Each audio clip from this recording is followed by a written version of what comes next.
passes for over 1,200 yards and 10 touchdowns. He's also thrown 9 picks. Strang has thrown for 426 yards on 21 of 35 passing with 5 touchdowns and 4 picks. In the running game, freshman Steve Webb has 602 yards on 106 attempts, an average of over 5.5 per carry. He also leads the team in rushing touchdowns with 10 touchdowns. The main threat in the passing game is wide receiver Junior Woodard, who has caught 32 passes for 478 yards and 3 touchdowns. Defensively, the Statesmen are led by junior linebacker Reggie Robinson, who has 65 tackles on the year, 35 which were solo, and 5.5 for lost yardage. The Statesmen are allowing almost 24 points per game on the defensive side of the ball.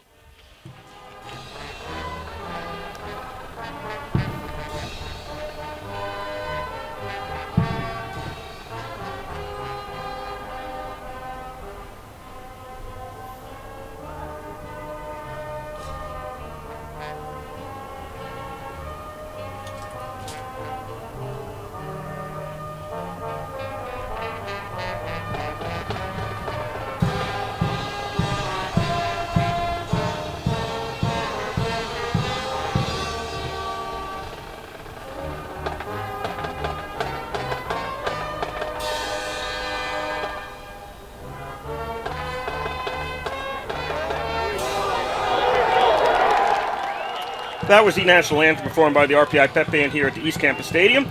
Before we get started with today's action, we'd like to remind you first, you're listening to WRPI Troy. Second, my name's Kurt Sutt here at Jared McBride bringing you all the call today. Third, WRPI is on the World Wide Web. Point your browser to WRPI.org, and you can pick up our broadcast 24 hours a day, 7 days a week. As long as we're sending something out over the airwaves, we'll provide it for you on that feed. Once again, that is WRPI.org. And fourth, we'd like to thank the Rensselaer Union. They provide the funding for WRPI and all the club-related activity of the Institute, and that includes WRPI's coverage of engineer football, hockey, and baseball. Coin toss took place before the national anthem. It was won by Hobart. They deferred their selection to the second half. It will be RPI receiving the ball, Hobart kicking off to start today's game. This game important to the Statesmen. They are still in the running to get the league title in the automatic bid to the NCAA tournament. They need to win out, and St. Lawrence needs to lose out. And right now, St. Lawrence is losing, are they not, Jared? Yes, they are. They are losing 28-7, and they just punted the ball with about 13 minutes left in the fourth quarter. That is St. Lawrence and, Rochester is the game that we'll be looking at, trying to keep track of that score for you. Here it is, what is it, in the 40s? About that, yeah. Yeah, it's in the 40s, overcast. We're not going to see the sun probably today, but no other bad weather, no rain or anything like that. As Hobart boots the ball away, RPI is going to take it. And it's taken by Wood at the 15, fumbles it, picks it up to the 15, to the 20, stopped at the 22. He kind of had a stutter step, and that cost him as the kick coverage team for Hobart puts him down at the 22, and RPI's got the ball first today. Yeah, Wood couldn't really do anything on that. He looked like he was about to catch the ball, just bounced right off of him, picked it up, and was trying to follow his block, but then the coverage team was too good. RPI comes out on offense to start out today's game, led by the quarterback Mike Herman. The running backs are Matt Wood and Nick Costa. The wide receivers are Pat McCarthy, Austin Caswell, Ray Davis.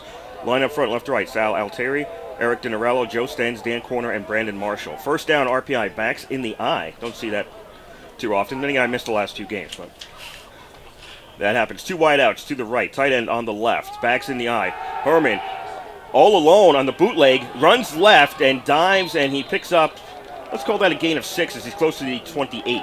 Yeah, he was looking for McCarthy crossing in the middle of the field, and he was well covered, so Herman decided just to take that and just rush forward for a couple yards. They ran a lot last week in the first quarter. I think 4 of the first 6 plays were running. We heard Joe King in the interview talking about how he felt the running game for RPI simply has just not established itself this year. RPI coming in 4-3 overall, 2-2 in the conference. Do I have that correct? Yes. Handoff is to Costa on second down. Sees nothing straight ahead. Cuts left.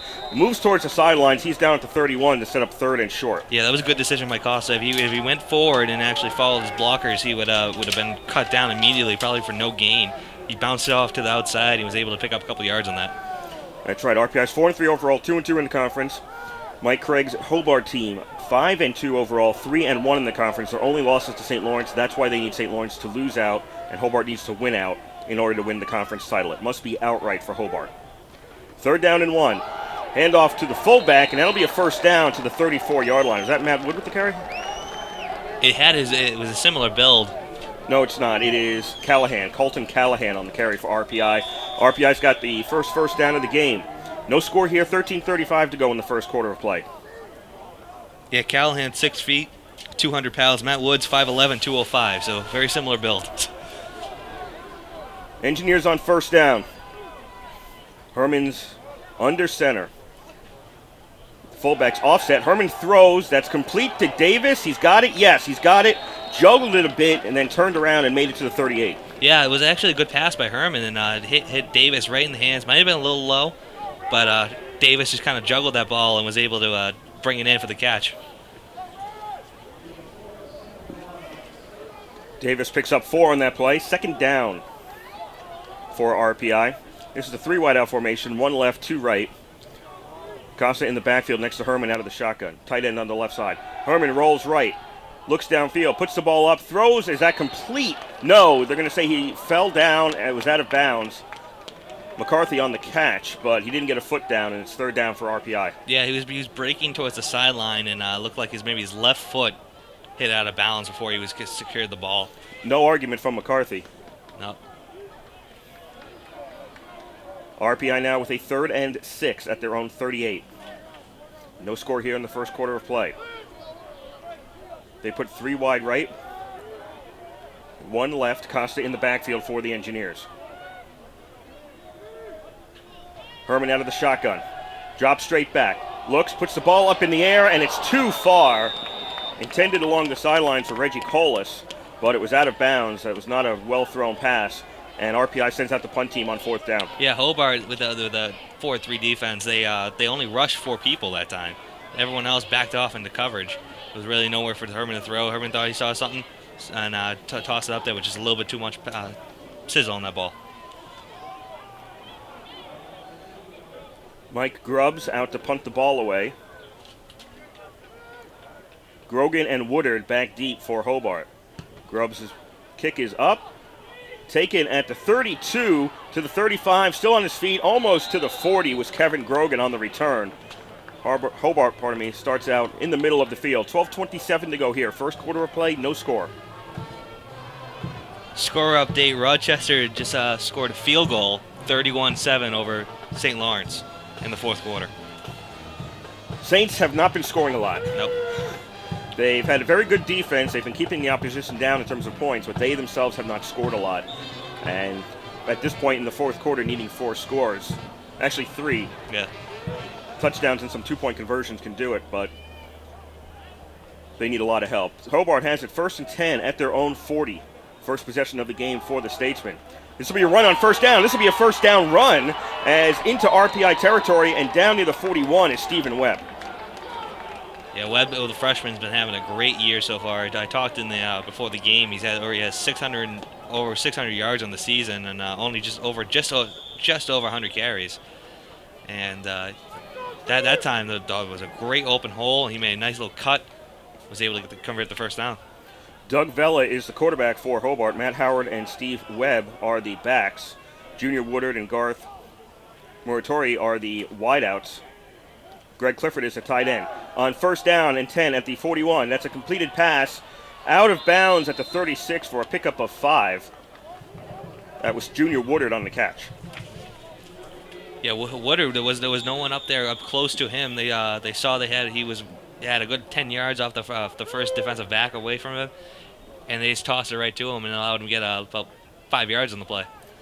Hobart's line left to right. Sean Kluber, Art Garvey, Kelvin Cruz, Kyle Sandy, and Brandon Hatley. Pickup of 5 on that play, and the reception by Woodard. 2nd and 5 at the RPI 36. Out of the shotgun. The give is to Webb. Tries to cut right after he went straight ahead. Only picks up 1 to the 35. Yeah, that was because Colin King, number 54, the linebacker, he was there. He grabbed his ankle, and because of that, the defense was able to just swarm in on him. But King came rushing in and just tripped, held him up just for a little bit. Ball's on the 35 for the Statesmen. 3rd down and 4.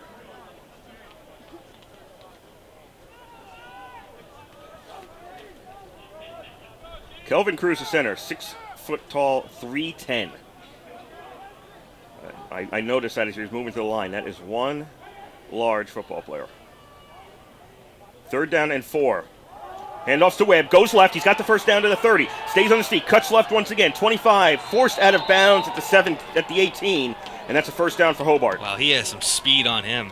He saw the hole and he just turned on the jets and he was gone. And RPI is going to play a little bit better. Chris Coney last week, he had 144 yards. It was kept out of the end zone, but he did get the yardage. That was mainly because he was the focal point of the offense in the second half, but still, he did get the yardage. And I don't think with this kind of Hobart offense that I don't think you can keep them one-dimensional like that. First and 10 Hobart at the RPI 18. No score here first quarter, 10-18 to go in the quarter. Pitch to Webb. Cuts left once again, gets away from one man, cuts inside to the 15, to the 10. Webb's got another first down, and he is down, touched out at right around the 2. Yeah, Nick Herrera actually had a play on him in the backfield and was jostling with a man and was able to bounce away. Should have had him, but missed him. And Nick Webb, he really is fast. I can't emphasize that much. He is quick. First and goal, Hobart at the 2. 10 exactly to go in the first quarter. No score. Hobart's first possession of the game. Vela is under center to give us to Webb. Straight ahead, stays on his feet, can't make it in. Turned his back, tried to push back, but he was stopped at the 1. Yeah, he tried to bounce off an offensive lineman and get into the end zone, but then our linebacker came in and just pushed him away.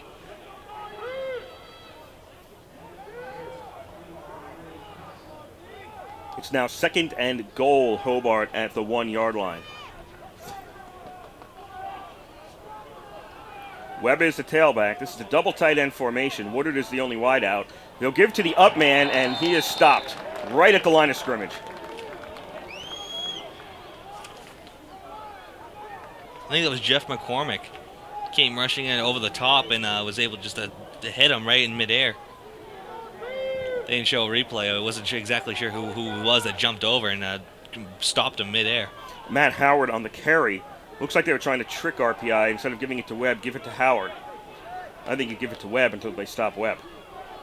Third down and goal from the 1. This is going to be a keeper by Vela, and he's in for the touchdown. Hobart leads 6-0. Yeah, there was a surge on the offensive line. Every single member of the offensive line was in the end zone. They surged forward, and it was very easy for Vela to get in.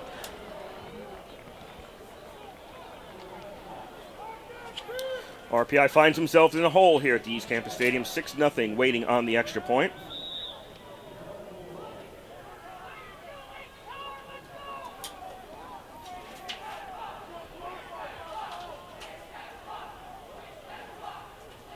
The snap, the spot, the kick is up, and the kick is good. So it's put through the uprights, and Hobart leads 7-0 here in the first quarter of play. Yeah, and it was mainly due to Chris Webb. He was the man on that drive that was making things happen, and RPI knew that they would have to stop him. And that first defensive possession, they did not look very good. So it's Vela with a 1-yard run, Guevara with the kick, and it's Hobart 7-0 with 8:45 to go here in the first quarter of play. 31-7 was the last thing we had over in Rochester. Now it's 34-7. Rochester kicked another field goal? Yes, it looks like it, yep. So Hobart's 8:49 to go. Hobart's chances of winning the league title, they need to win out and St. Lawrence needs to lose out, but they're getting a quarter of what they need right now in terms of St. Lawrence taking a loss. Guevara tees the ball up at the 30-yard line, boots it away. Engineers take it at the 19, 20, 25, to the 30. 35 is all RPI is going to get on this return, just a little bit beyond the 35-yard line. Yeah, good blocking, though, for RPI. There was a hole there, and he ran right through it and just collapsed on him. But there was, if you're RPI special teams, you're happy with that one. TJ Strunk on the return for RPI. Ball's right on the 35-yard line for RPI's second possession of the day.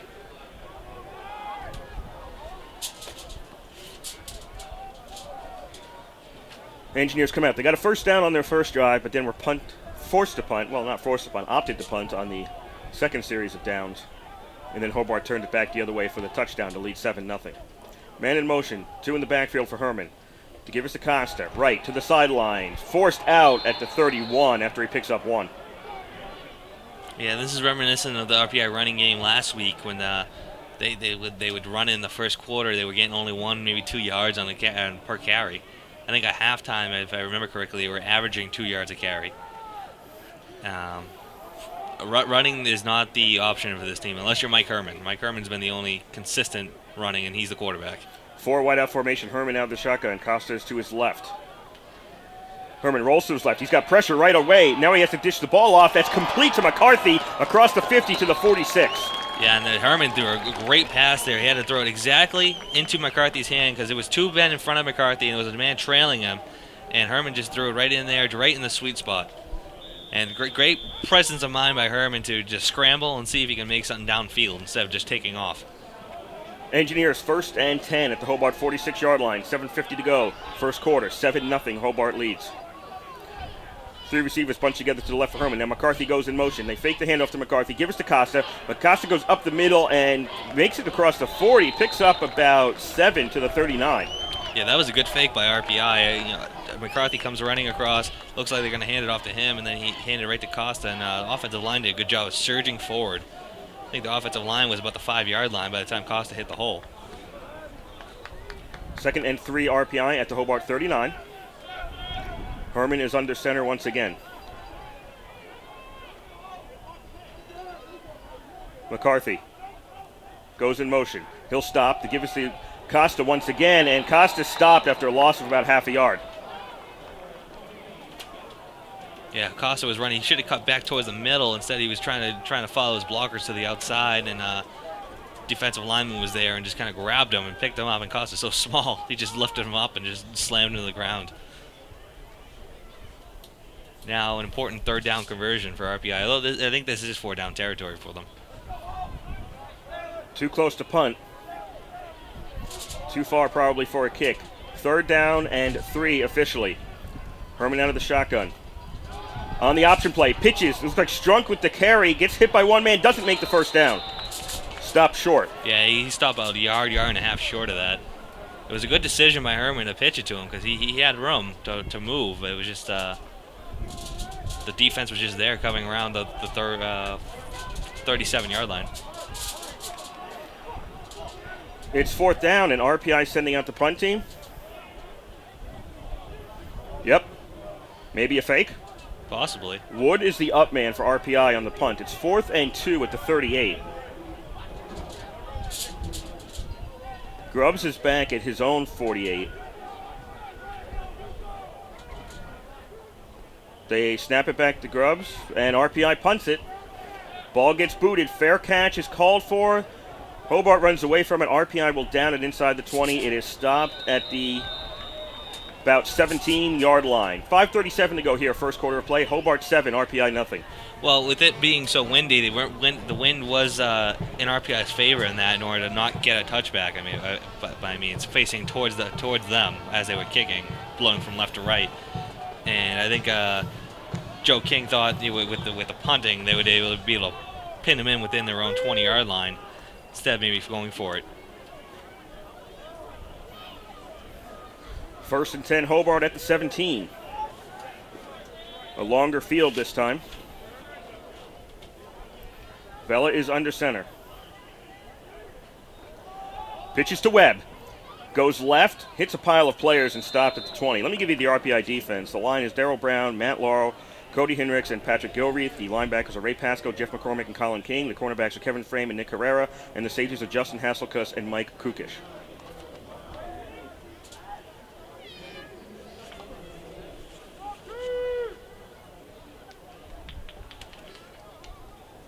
They'll say on the scoreboard 2nd and 7. That's 2nd and 9. Yeah, it looks like that. 2nd and 8 at the best. Yeah, at best, 2nd and 8.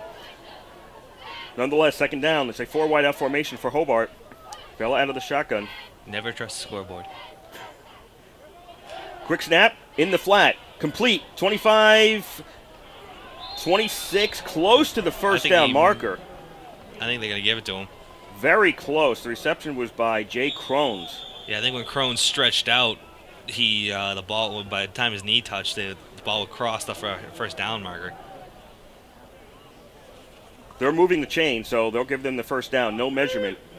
4.5 to go here, first quarter of play. Hobart up 7-0, and they've got the ball at the 28-yard line. Yeah, Mike Lazor over the far side made a great block, though. Backs in the eye. 2 wideouts on the right. Vela fakes the pitch, gives it to the up man. I think Howard on the carry there, and it doesn't really fool RPI. Almost no gain. No, I don't think they were expecting it to go to the fullback, but they were definitely there, and they made the play. That was actually Juan O'Farrell on the carry for Hobart. 2nd down and 9 for the Statesmen at their own 29. 7-0, they lead here in the first quarter of play.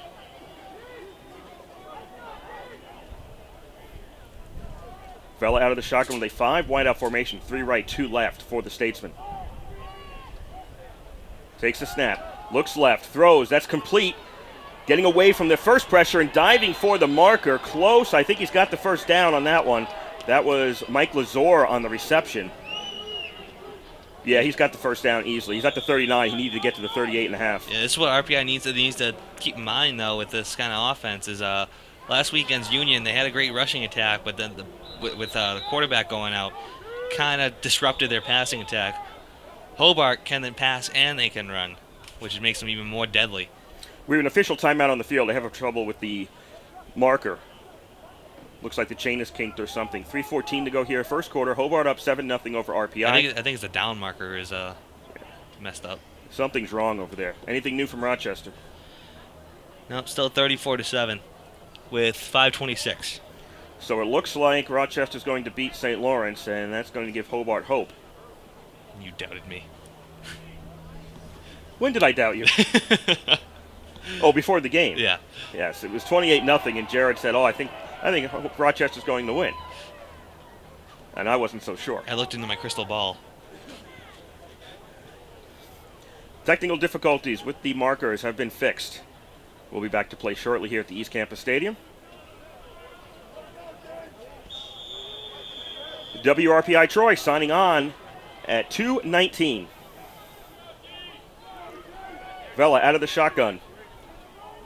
First down, 3 wideout formation, 2 people in the backfield. The handoff, nothing up front, going to the right, again nothing, and stopped for no gain. Yeah, he was stopped by Darryl Brown on that one. Darryl was working against the offensive lineman, and he stayed square.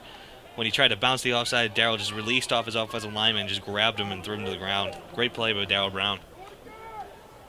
Ball's at the 40-yard line. Gain of 1. 2nd down and 9.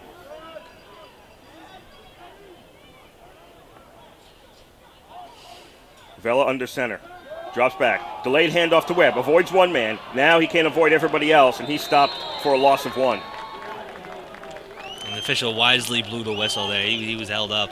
Sometimes officials will let them play, and so that's kind of dangerous because then in this kind of game, someone can definitely get hurt. But RPI made a great play in the backfield there, almost getting him for a loss.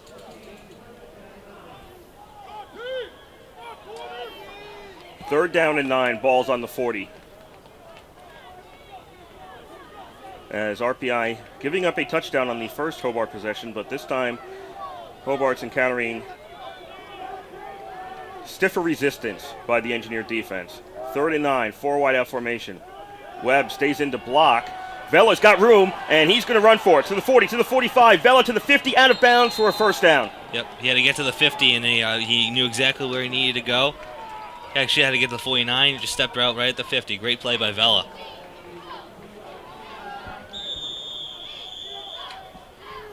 Ball will be at the RPI 49-yard line for 1st and 10 Hobart. 7-0 they lead as there's 1:20 left to go here in the first quarter of play.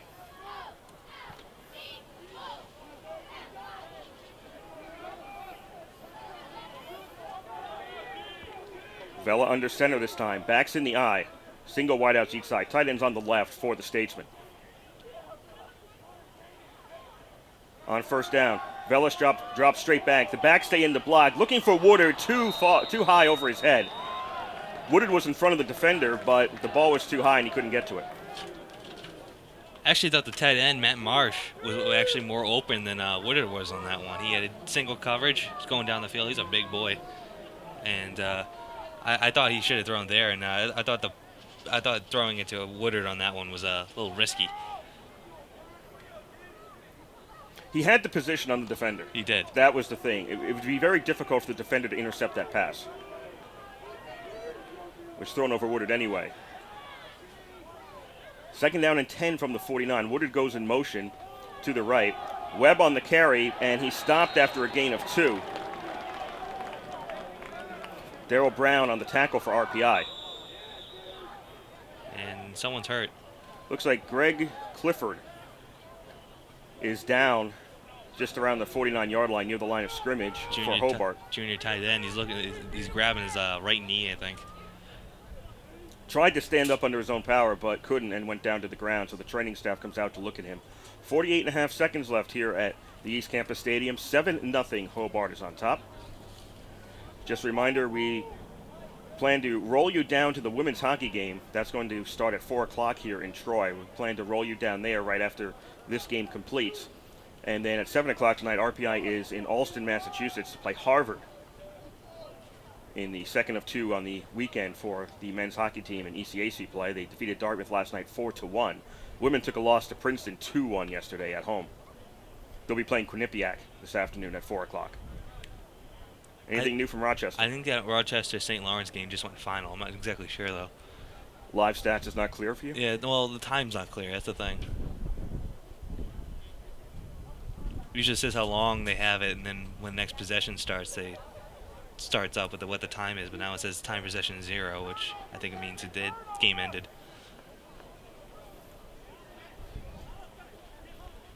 They're going to roll out a chair to help get Howard, or probably Clifford, off the field, as he is still obviously in pain lying on the turf here at the East Campus Stadium. Hobart needs 2 wins. Win today, win next week, and if St. Lawrence, if they lost, as we expect them to, I think they did lose. and then lose next week, Hobart would go to the NCAAs, and St. Lawrence's Cinderella season would be over with. St. Lawrence has WPI next week. It is a winnable game for them. They can win against WPI. It's just an odd season, literally. It is. It really is. You look at the standings. You got St. Lawrence at the top entering today. They had a 4-4 record overall, but they were 4-0 Liberty League. And they don't score a lot of points. No. They don't score a lot of points. They win by keeping the other team from scoring points. RPI and St. Lawrence have the best defenses in the league in terms of keeping people off the board. You've got Hobart that lost to St. Lawrence. Nobody can figure that one out. You've got RPI beat Alfred, then Rochester beat Alfred. Rochester, when RPI went out to play Rochester didn't look like they could beat anybody. No. And now suddenly we were at that game. It was 3-0 after 3 quarters. It was an ugly game. They didn't look like they were ever going to win a game, and even the people at Rochester thought that wasn't going to happen. Now suddenly Rochester's on fire. Difficult to figure out. I guess that's why they play them. Yep. 3rd down and 10 as Clifford is helped off the field. Hobart has it at the RPI 49, leading 7-0. Clock starts again, 45 seconds left in the first quarter of play. Vela out of the shotgun. Franz goes in motion to the left. 3 wideouts to that left side. Vela throws over there, overthrows his receiver. He was looking for a Gano, but it was way over his head. And on 4th down, Hobart sends out the punt team. Yeah, Matt Lauro and Patrick Gilgraith for RPI, they came charging over against the offensive lineman through the line of scrimmage, and they were really causing some problems in the backfield, causing Vela to really throw that pass. They were really on his heels. Especially Gilgraith. He came on delayed blitz, and he was well effective. And punted away as Hobart on 4th down kicks the ball away. They've got to watch out. They had a man down. RPI had a man down near where the ball was, wasn't paying attention. Hobart's able to down it at the 2, so good work on special teams. Karbounazak on the kick for Hobart, down by his coverage unit, and RPI gets it at the 2-yard line with 23.8 seconds left in the first quarter. Yeah, McCarthy's saying that he went in the end zone and there should be a touchback instead, but I think he was clearly down, and he slid. He eventually slid, but I think by the time his knee touched and he had possession, it was down at the 2-yard line.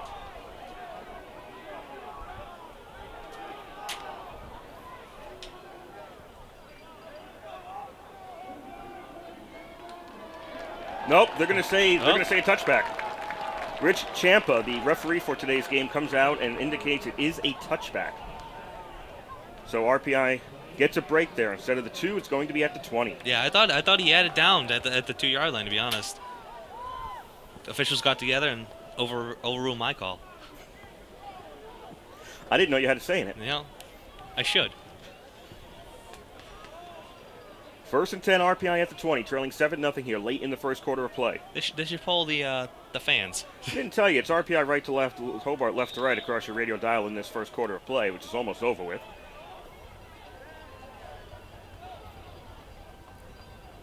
Herman out of the shotgun. Is that Wood in the backfield? Yes. They fake the handoff. Herman looks to throw, has some pressure, has to start running with the ball. Herman to the 20, slides to the 26. Oh, he made a nice move at the line of scrimmage. It looked like he was going to go to the outside. Saw that number 94 for Hobart, Tim Murray, was right there, and he made a move on him and cut back to the middle of the field, and he was able to get about 6 or 7 yards on that. That does it for the first quarter of play here in Troy. 15 minutes are in the books, and it's Hobart 7, RPI nothing. I think if you're RPI, you look at their defense and I think you're much happier with the other possessions in that first possession for Hobart in terms of defensive performance. They let the touchdown up, but ever since then, they've been kind of keeping that running game in check. They've gotten one or two big running plays, but Hobart hasn't really sustained any drives since that first drive. That's not uncommon. I mean, I've seen that a lot of RPI games where the defense has trouble the first drive and then they settle down afterwards. And let's face it, this season, the defense for RPI has been solid most of the games. Yeah, surprisingly. The one game I would say they had a real bad day was Utica. The Utica game was a bad day. But most of the other days they've performed, they've been pretty solid out there, and the team's had a chance to win. It's still the scoring of the points that's stymied RPI in many of the games this year. Ball's at the 26-yard line as we're about to start the second quarter of play at the East Campus Stadium. 2nd and 4 for RPI. They trail Hobart 7-0. Mike Herman brings the team out. Just trying to look for Steve Webb's stats after the first quarter, and according to live stats, he hasn't had an attempt yet. So, how is that possible? I don't think that's possible, but they might be giving it to the wrong guy. 3 wide receivers to the right, 1 to the left. McCarthy goes in motion. Herman fakes 2 handoffs. Now he's going to throw downfield. McCarthy's got it. McCarthy's in the 50, hit at the 45, and out at the Hobart 44. Yeah, he was in double coverage, and he beat the 2 men. He was about a yard or 2 ahead of them. And Herman threw a nice pass, and McCarthy's so good. 4 years at RPI. He's always been Mr. Reliable. 1st and 10 RPI at the Hobart 44, trailing 7-0 here with 14:40 to go in the first half.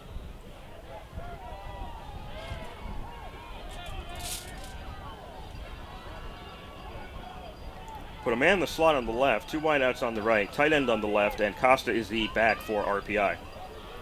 Herman under center on 1st down. Gives to Costa. Cuts left. That's the short side of the field, and he's out at the 42. Yeah, that was a good job by Costa. The defensive lineman was able to get away from his blocking, and they were trying to get him from behind, and Costa just put him in the jets, and was able to get about 3 yards on that. The defense for Hobart, the line up front, James Rahill, Nick Oriema, Dane Wilcoxon, and Chris Luber. The linebackers are Kyle O'Loughlin, Andrew Klindira, and Reggie Robinson.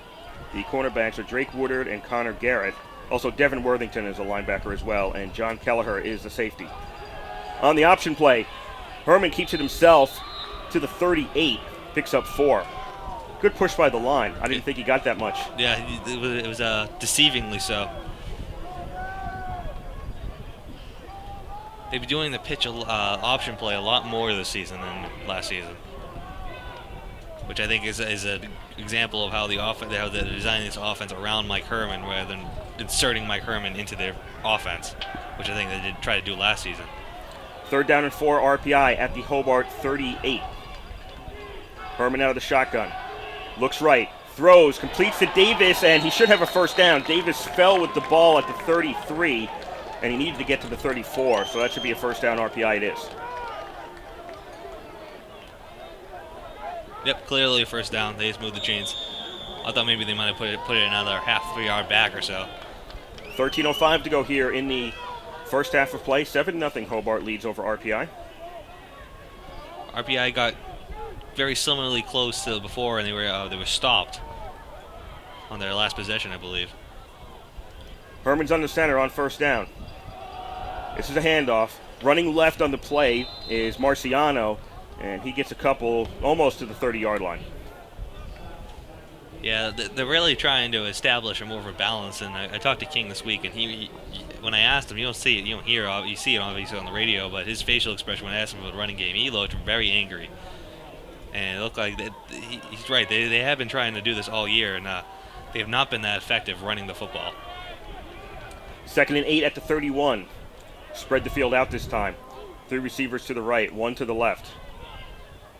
Marciano's in the backfield. Herman quickly looks right, complete to McCarthy to the 30. They try to grab the ball out of his hands, can't get it. McCarthy to the 25, still on his feet, to the 20. First down, and McCarthy gets to the 16. There was a man on his back, and he was just keep on coming. They were trying to strip the ball from him, like Kurt said, and there was actually a man was on his back. I thought he was going to grab him down, and McCarthy just kind of shook him off, and they got about another 5-6 yards out of that. Ball to the 16-yard line for a first down for RPI. 11:45 to go here in the first half. 7-0. Hobart is on top. That was bad tackling by Hobart. Yeah. Davis to the right, 2 receivers to the left. Marciano in the backfield. On the option play, Herman keeps it himself, cuts left. Herman's to the 12. Just a quarterback draw for Mike Herman. Grabbed the ball, looked like he was going to pass it, decided to run with it. Well, he still had Marciano following him. He did, but he decided to take himself. Gain of 4 on that play. Ball's at the 12-yard line. 2nd down and 6.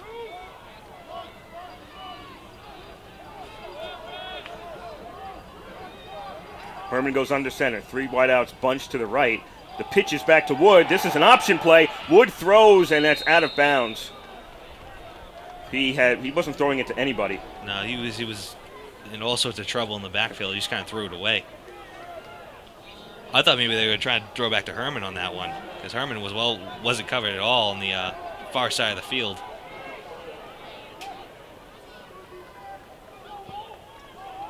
So now it's RPI 3rd and 6. Yeah, it looks like they have a little confusion on this 3rd and 6 play.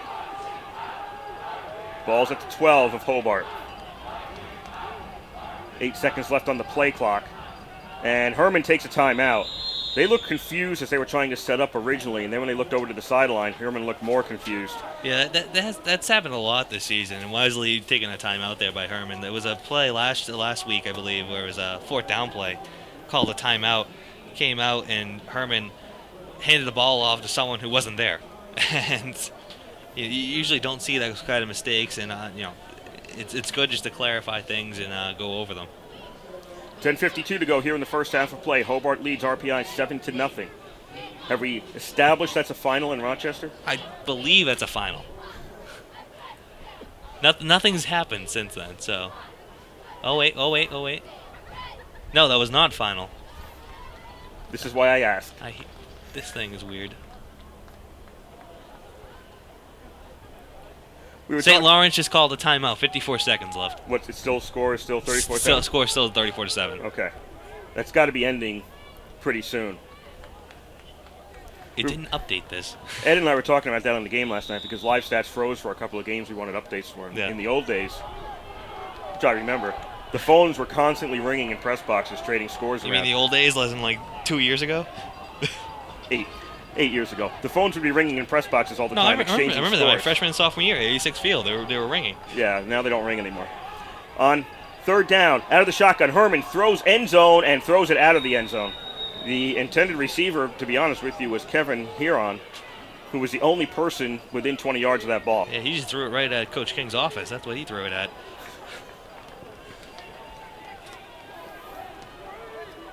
That brings Peter Nilsson out to try a field goal. This will be at the 19-yard line. It's a 29-yard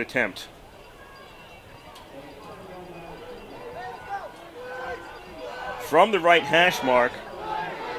They're short a person. They're short a person. RPI is 7 seconds left on the play clock. Now they finally got 11 people out there. The snap, the spot, the kick is blocked. Ball's still live. It's moved around. RPI tries to cover it, and it's covered at the 26. That never got high enough to possibly make it over the crossbar. No, it didn't. It was very, very, very low kick. 10:40 to go here in the first half of play. 7-0. Hobart still leads. Yeah. Now, there's another situation. Maybe they should have called the timeout again because they were late getting the last person on the field. They only had 10 out there. You can hear the coaches yelling to get the 11th person out there. Maybe they should have stopped the clock again and fought it over. That's in hindsight. I'm not sure if they should have. I think if they got the man out there, they should have just kicked it like they did. Yeah, but they were still low on time before everybody finally got set. Nerves were a little bit rattled there. Hobart takes over at the 26-yard line. That's where the ball was downed after it was blocked. Vela throws in the flat far side, complete to the 25, to the 30. This should be close to a first down. He's out just short of the marker. They're having success with that play. They've run that about 3 times already, and they've gotten good yardage on every single time. It's just a thrown out to the flat and let another receiver block the defensive back, and it's really become effective. Pickup of 9 on that play. Second down. And 1 at the 35. Vela is under center. Hands off to Webb. Webb gets hit, backs up, and now he loses yards. Oh, they're going to give him the forward progress. He's going to get the forward progress for the first down. Honestly, I thought he backed up on his own accord. Yeah, I think so too. He's getting the benefit of the doubt on this spot. We can check it out. He hits the line. He gets stopped. Then he backs up on his own. Yeah, he backed up on his own. He backed on his own, and then he got tackled. He got a big benefit of the doubt on that spot. Goes into the books as a first down at the 37. 10 minutes to go here in the first half. 7-0. Hobart is on top.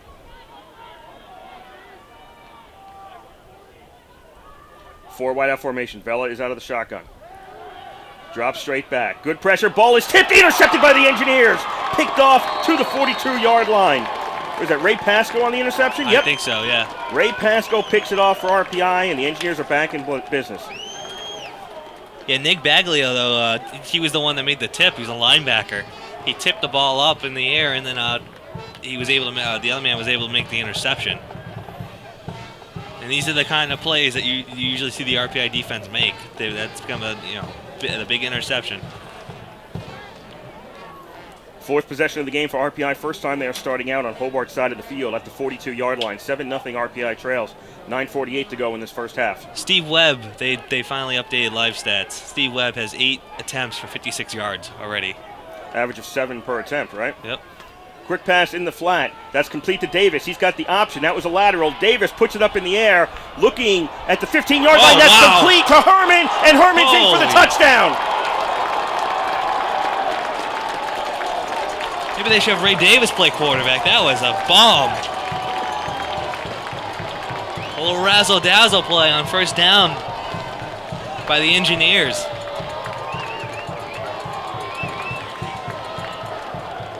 I'm looking at that play. Davis throws it, and it's 11. Who's 11? Yeah. And I suddenly realize it's Herman. RPI pulls her within 1, 7-6. Nielsen out to try the kick. Keller is on the hold. Snap, the spot, the kick is up, and the kick is good. So 9:37 left to go in the first half of play. RPI's tied it at 7.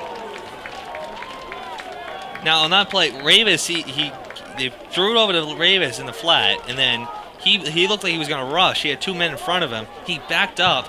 Then he looked down. I looked immediately at Herman. I knew they were going to go through Herman right away on the far side because, like I said, on the last time with Matt Wood, he was open. And Herman, he beat the man. I thought the defensive back could have made a play on that, but the ball was just thrown so high, and Herman's so tall that Herman it hit right in his hands.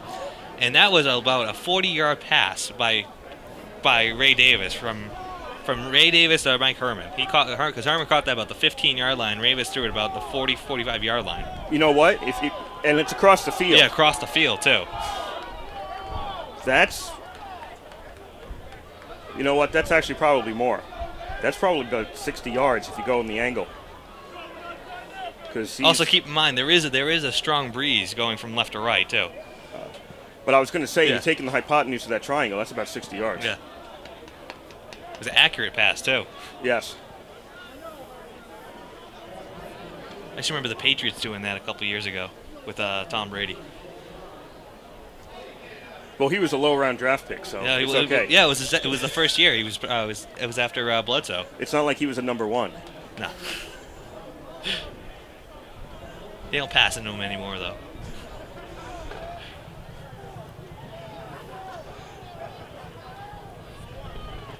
Austin Caswell boots the ball away.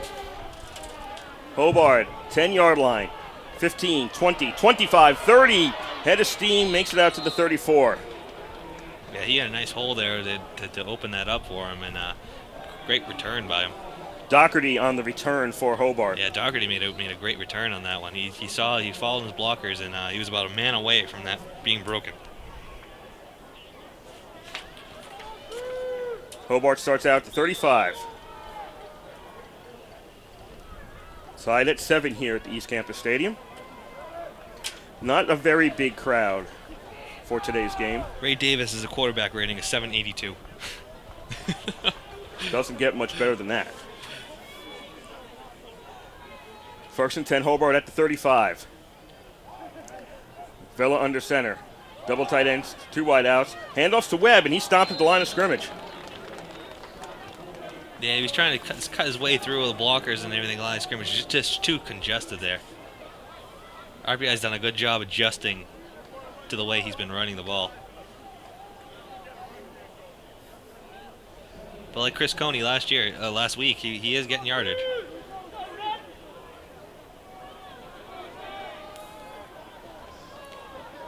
Backs in the eye on 2nd and 10 at the 35 for the Statesmen.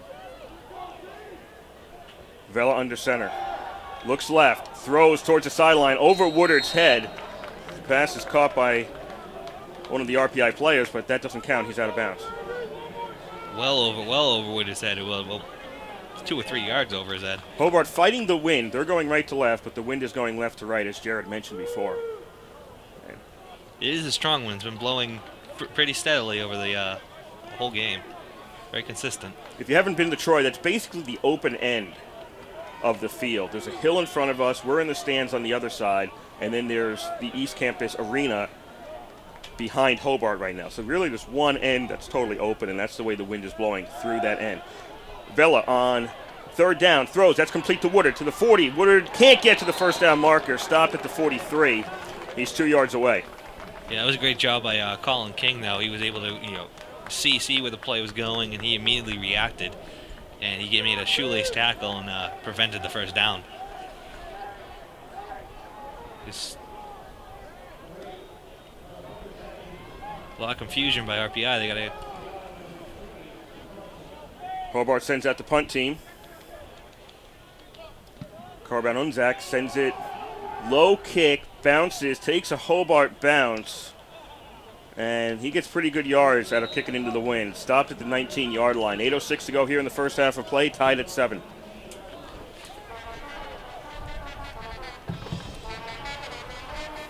Have we finalized the St. Lawrence-Rochester score? No.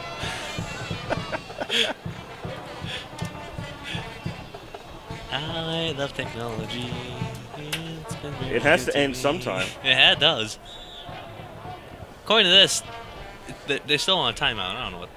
I'm assuming it's final. It could be live stats has failed. 4 wideouts for RPI. 1st and 10 from the 19-yard line. Herman, McCarthy on a slant. Gets him to the 25. McCarthy's to the 30, out to the 32 for a first down. Yeah, Herman looked like he was going to go to throw that Caswell in the flat. Instead, he saw McCarthy slanting across the middle of the field, and he threw a bullet right into McCarthy's hands. Great decision by Mike Herman on that one. 1st and 10 RPI to 32. 7:45 to go here in the third quarter of play. Or pardon me, first half of play. What am I saying? McCarthy in motion. Takes a handoff. Looks for the end around on the far side, tries to turn it upfield, only gets about 1.5 yards. Yeah, the offensive lineman was trying to run with him, and they weren't able to get a surge on that one. Nick Costa was throwing some lead blocks there, and just wasn't able to create enough of a hole for McCarthy to go. Because if McCarthy gets a hole, he's gone on that one.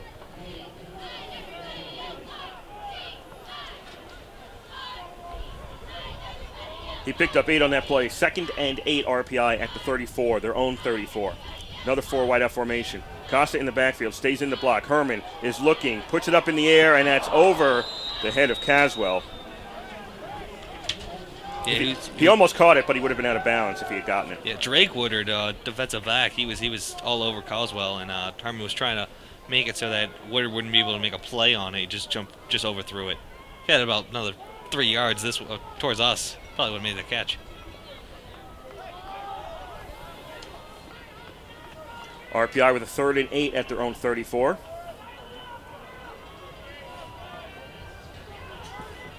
Ten seconds left on the play clock. They finally get set. Costa in the backfield. 2 wideouts each side. Herman out of the shotgun. Running for his life. Near the sideline. Puts the ball up in the air. Davis turns around. Oh, nice defense. Nice defensive play. Nice defense. Davis had the ball going right towards his hands, and it was well defensed by John Kelleher. Yeah, Kelleher, it looked like he could have made a play on the even better play on the ball, an interception, but he kind of stumbled a little bit, and he just kind of leaned out in front of himself with his hands and batted the ball away from Ray Davis, right when the ball was in Ray Davis's hands. Great defensive play. Mike Grubbs getting ready to punt. He's back at his own 20. Wind is with him. Gets the ball. Not a good kick. That might have been partially blocked. There was a lot of pressure in front of him. It'll bounce.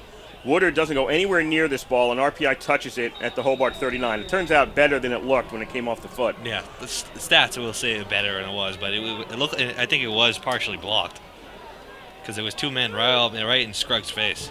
6:42 to go in the first half. All tied at 7 here at the East Campus Stadium.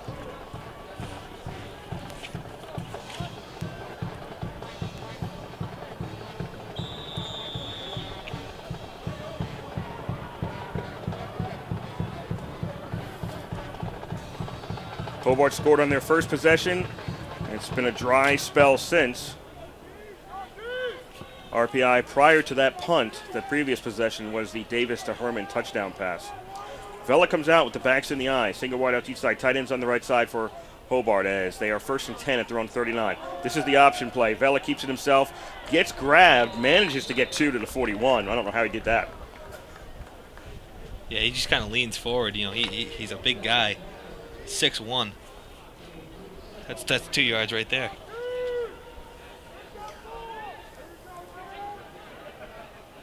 Susquehanna has beaten WPI 14-7. That's a non-conference game for the WPI Engineers. We have that from out of town.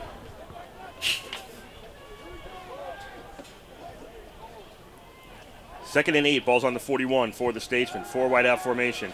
Vela, another tipped pass, caught this time at the 45.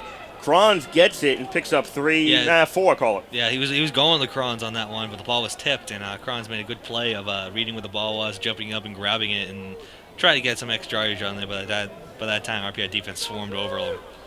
I'm gonna go on a limb and say the Rochester St. Lawrence game is final.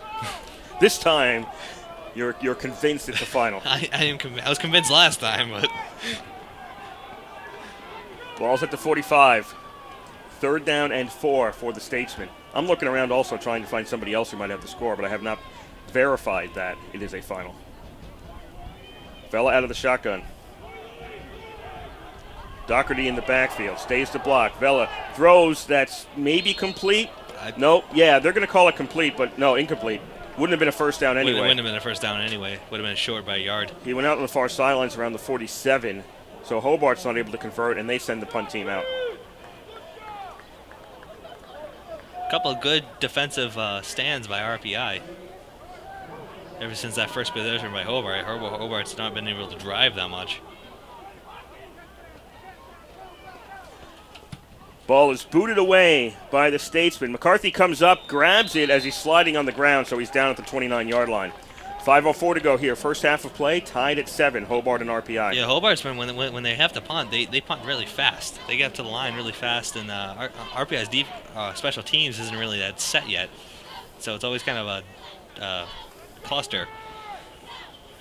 Glad you didn't finish that. Yeah, well, I stopped myself. Also, Merchant Marine defeated Union 28-21.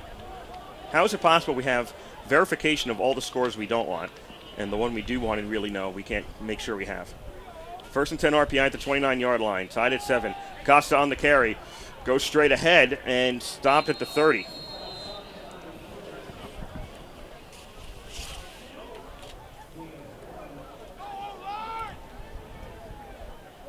.445 left to go in the half.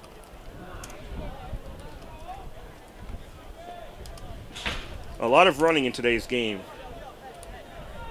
as the half is nearing or winding down, and we're not even an hour into this game in terms of real clock.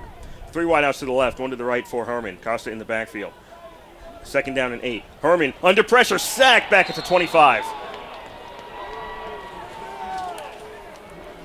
Devin Worthington with the sack. And RPI, what do they have? 10, 11, 12, 13. Third down and 13 and change. I tried to find St. Lawrence game, but just it keeps on bringing me back to that live stats page, and it's not updated. So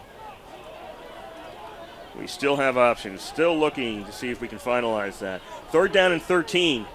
RPI back at their own 25-yard line. Herman out of the shotgun once again. Gets rid of the ball before he's about to get hit. Pass complete, and that's a first down at the 45. Yes, that is complete at the 45-yard line. Reggie Colas. Colas with the reception to the 45. RPI moves the chains. That was a great catch. He had to get up there, jump up, because the ball was a little bit thrown over his head. Jump up, grab it, and then he was over the sideline so he had to get his toes in bounds. And he went out of bounds. It was a great play. First and 10 RPI at the Engineer 45. 3:25 to go in the first half, tied at 7. Costa, Herman faked the handoff to Costa, keeps it himself to the 50, slides at the 48. 47. That's our first penalty of the game. Might have been holding against RPI because Costa went to that side like on the fake, and that might have been holding on that side trying to. Oh wait, no, they're waving it off. A little premature calling that the first penalty of the game.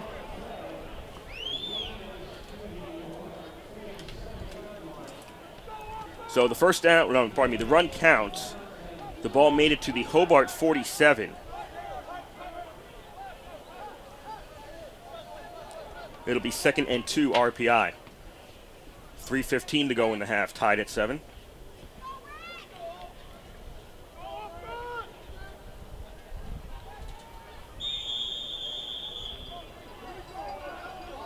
.25-second play clock is an administrative stop because of the faux penalty. Backs in the eye, 1 wide out. Herman pump fakes. Now looks to throw it to McCarthy. Overthrows McCarthy. Ball was catchable if they had agreed to being in the same position, but McCarthy was 5 yards away from the ball when it came down. Yeah, exactly. I was going to say that the ball was the ball hit the 10-yard line, and McCarthy was over by the 15 by the time the ball got there. Looked like McCarthy tried to make a move on it. Might have delayed the connection there. 3rd and 2. At the Hobart 47. Again, RPI with a double tight end formation, backs in the eye, 1 wide out, and RPI's got the first down to the 40-yard line. Callahan on the carry.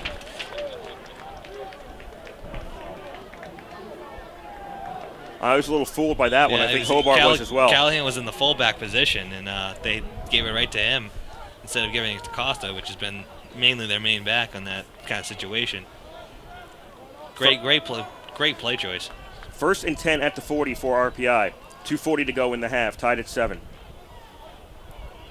Herman out of the shotgun, scans the field. Now it's the roll to his right. Herman's under pressure, gets away from one man, and now dumps the ball out of bounds. Somebody's unhappy in the crowd. I was going to say that.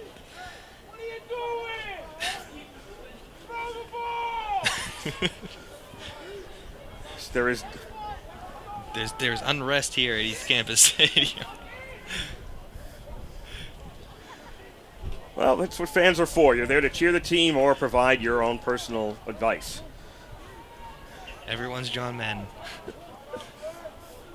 Ball's at the 40. Second down and 10 RPI. They'll bunch 3 receivers on the right hash mark as Herman's out of the shotgun. Drops back, under pressure, dishes the ball off short. That's complete. 40, 35, 30, and with a first down was Marciano. Yeah, Marciano, he jumped over his blockers to get the first down on that one. That was a great play call. I thought Herman was in trouble, and then I noticed there was a screen set up, and there was no one out there for about 10 yards. Everybody blasted past Marciano, and that allowed him to be free so Herman could dish the ball off. First and 10 RPI at the Hobart 26. 2 minutes to go here in the first half of play. Tied at 7 RPI versus Hobart. Receivers 3 bunch to the right once again, 1 to the left. Herman out of the shotgun. Marciano's in the backfield. RPI sets. They had to. Marciano just moved. Herman rolls right, throws before he gets hit, and that's complete to the 14. Another reception. Nick Weber on the catch. Yeah, Herman threw that right when he was about to get tackled, and Herman has a great awareness around him when there's a man on him, when he has time, and he's made some great decisions under pressure. That's another first down RPI at the Hobart 14.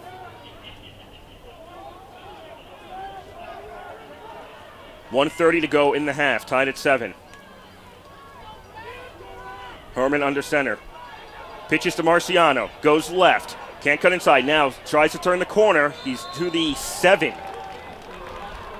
Yeah, he got that because of his great blocking in front of him. He was waiting patiently for his hole, and then when he saw it, he took it.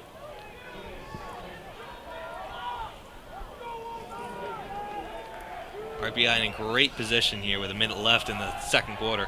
Just went under the 60-second mark. It is a 2nd and 3 RPI at the Hobart 7.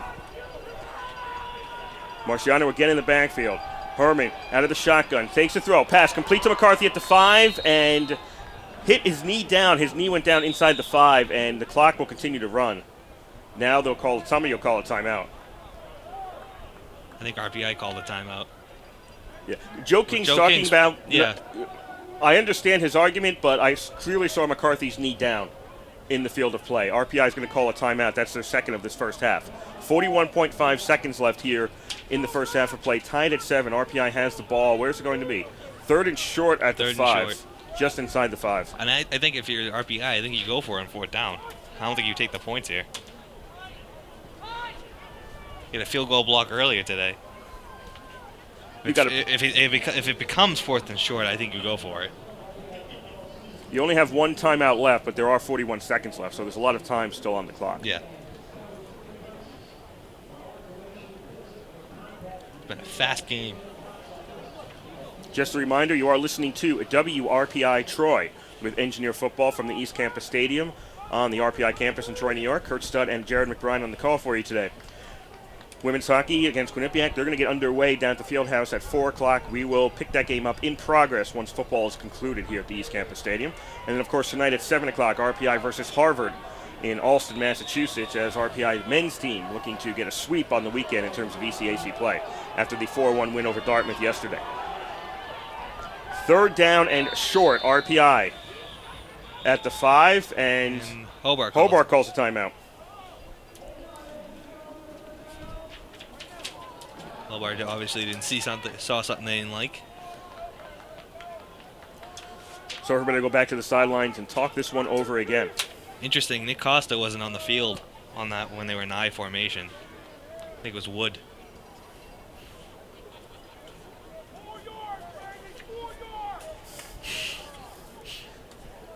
You love to have enthusiastic fans. Makes the game more interesting.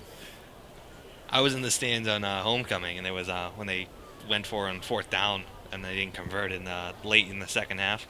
Before obviously they hit the game-winning field goal, there was a lot of I think it was like about 2 minutes or so left in the game, and a lot of angry fans on that call. One guy was very upset that was in shotgun. They didn't have the heart to tell him that they're always in shotgun. Well, if people didn't care, it wouldn't be as much fun. No, it would not. Just be thankful it's not Philadelphia. 3rd and short, officially 1. RPI needs to get really maybe half a yard, maybe a foot. 41.5 seconds left in the half, tied at 7. RPI looking to go into halftime with lead. Backs in the eye. Double tight end formation, and they give it to the fullback. They give it to the fullback again, and it's going to be Callahan on the carry, and he's got a first down. So that question is taken care of. Clock stops at 36.3 seconds left in the half, as they technically have to move the chains. All they really have to do is move the marker for where the ball is. Clock starts once again. 1st and goal, RPI at the 3. Marciano comes into the backfield once again. Herman rolls left, looking for the end zone. Wide open in the back. Touchdown, Carmody. Now he was in a formation with Ray Davis and Pat McCarthy, and they double covered McCarthy, and there was a single coverage on Davis, and allowed him to stay. It was wide open to sneak right in the corner, back left corner of the end zone. That was a great play. Great play call and play design. RPI takes a 13-7 lead with a little over 21 seconds left in the half. Keller on the hold. Nilsson, high snap. Keller gets it down. Nilsson's kick is up and good. Nice work by Keller to get that snap down on the ground for the kick. 14-7 RPI leads. 21.7 seconds left in the half. That was a nice drive by RPI. Started about what, their own 29 or so, yeah. Very impressive drive. Converted a couple of 3rd downs on that one. And that's the kind of drive that you didn't see early on in the year. And now, especially after the bye week, you're seeing that more and more often. Well, you go back to the Alfred game. One of the things, if you didn't notice the Alfred game, RPI had 5 scores. All 5 of those possessions started on Alfred's side of the field. Yeah. Whenever RPI started on their own side, they couldn't score. That was the most amazing thing about that game.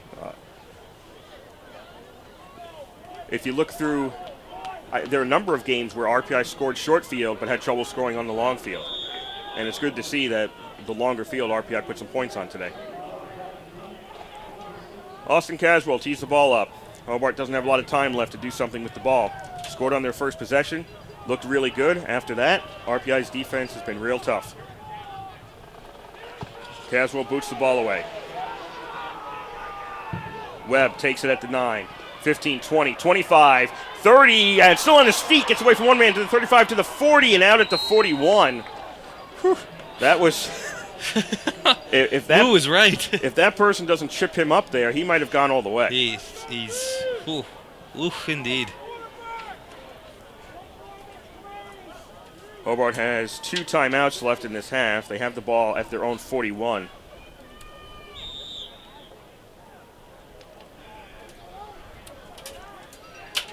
Two long shots. If you were back at your own 20, I'd say eat the ball, but you're in the middle of the field. You might as well throw it downfield a couple of times. Yeah, might as well. Vela out of the shotgun, 4 wideouts. Webb in the backfield, to the right of Vela. 1st and 10 from the 41. Vela sacked at the 35. Now, if you're Hobart, I'm thinking you just let the half run out. Yeah. Darryl Brown, he was against the right tackle, and he just kind of pushed him away and went back on the inside and got the sack. Great defensive play by Darryl Brown. So Hobart takes our suggestion, and they let the half run out. People do listen to us. Whether they know it or not, they do listen to us. It's not worth it at that point. You just got sacked. You'd have to rush back to the line. There's too many things that at that point can go wrong. Exactly. Just go into the locker room, talk everything over, and try to come back out in the second half. Hobart's going to get the ball to start out the second half. Yeah, you're only down by a touchdown. Yeah, you're down by a touchdown. If you score then, you've tied it up. The game's even. You know, don't do anything stupid at the end of the half to make it worse on yourself. Exactly. Just go into the locker room. But RPI, after a really good Hobart first drive, RPI squared up on defense, and RPI's offense to be able to put 2 touchdowns on the board. Yeah, even the thing goes unnoticed too is that they actually got down into the red zone earlier, and there was a blocked field goal. That's right. I forgot about that. So yes. RPI could be up 10 points right now. Coulda, woulda, shoulda. Coulda, woulda, shoulda. But Cat in hindsight. RPI performing well here against a Hobart team that needs to win and had some help today to keep their NCAA hopes alive. But what happens in the second half, we'll see after we're done with halftime. We're going to take a break. The score here after one half of play, it's RPI 14 and Hobart 7, and you're listening to live coverage of Engineer Football on 91.5 FM, WRPI Troy.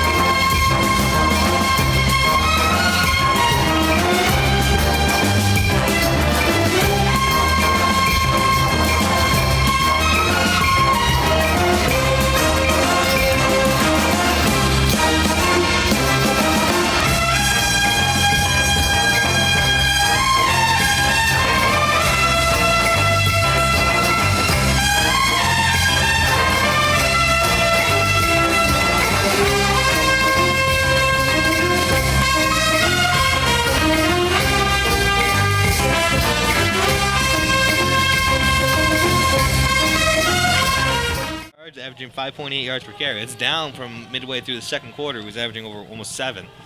Doug Vela, quarterback, he's 6 of 11, 45 yards, and with 1 interception. It's been pretty effective with minus that interception.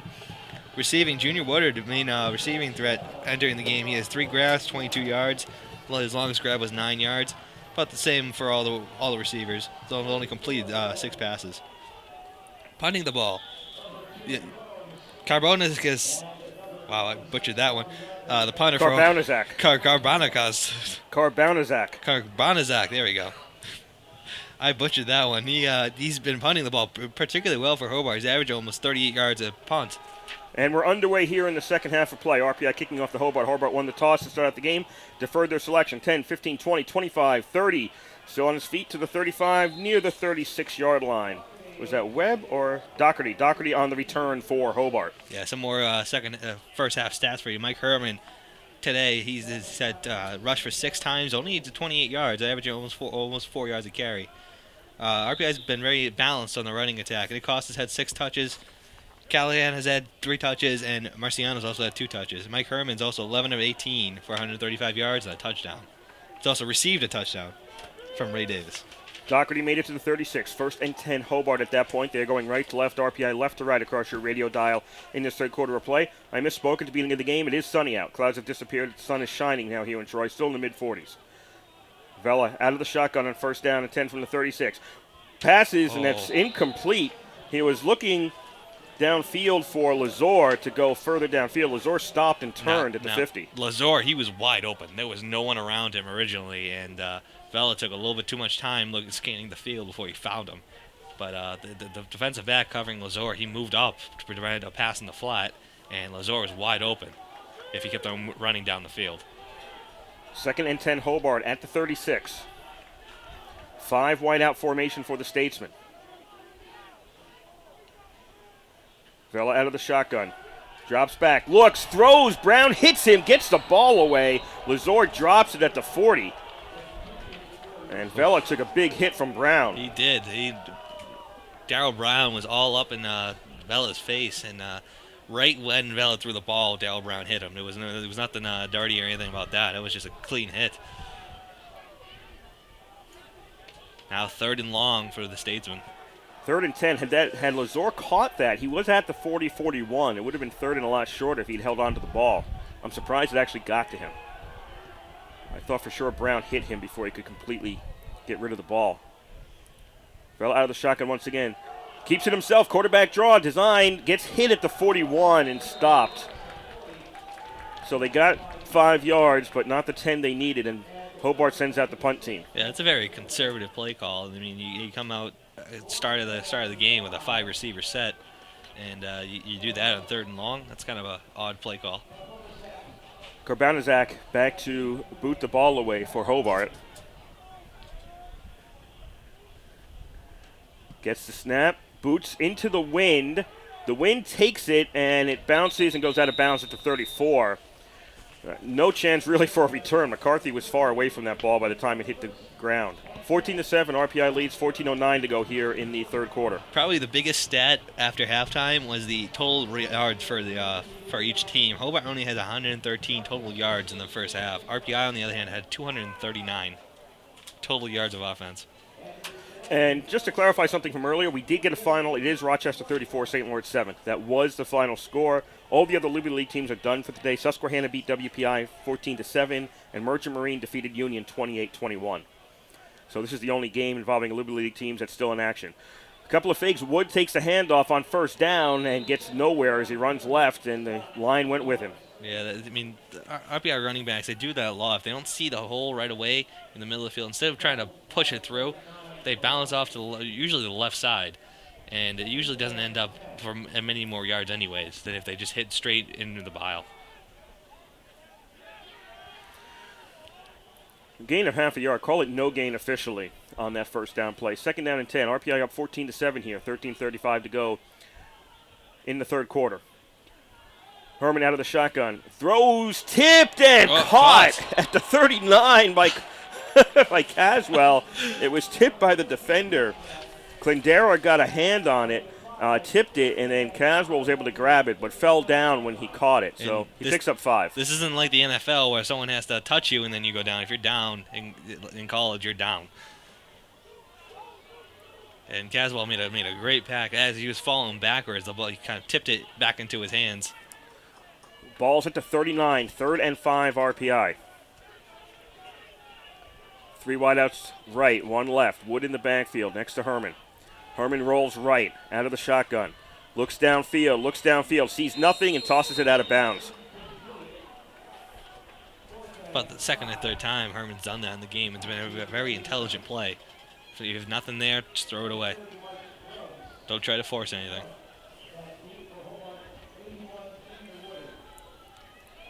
And Hobart's been coming with a lot more delayed stuff than right away. The offensive line's for RPI has been doing a good job protecting Herman. Overall, he's been hurried a few times. He's been under pressure, but they haven't allowed a big sack yet. Well, they have let 1 sack, but besides that. Groves back to punt, gets the snap, boots the ball away. Whoa. Good kick. He's got the wind going with him.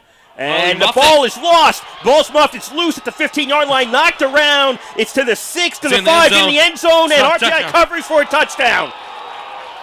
Nobody could grab that ball. It just kept getting knocked further and further back, and RPI finally recovers in the end zone, and they've got a 20-7 lead. Wow, that's a lucky break for RPI because there was no one around him when he muffed that punt. Did he signal for a fair catch first? I don't think so. It's tough to tell on the replay.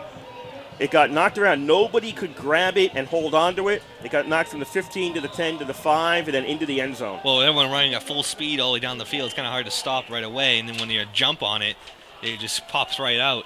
I didn't catch who recovered that. See, the replay shows it. Snap on the extra point, the spot. The kick is up, and Nilsson's kick is good. So it's 12:33 left to go here in the third quarter of play. RPI leads 21-7. I didn't catch it either, but it was because the replay was about to show, and then they went to the point after. But regardless, a great play by the RPI Special Teams unit.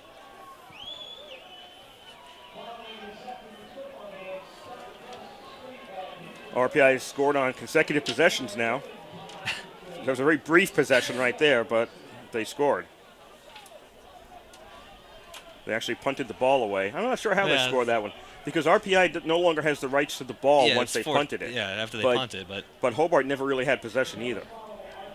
That's an official scoring issue. It's not an actual scoring issue as RPI leads 21-7 here in the third quarter. How do we fix that one, Kurt? I was pretty much going to go on with life and accept it the way it was. Oh. Guess we will get we'll get a score sheet hopefully that'll explain it all to us at some point. Caswell getting ready to boot the ball away.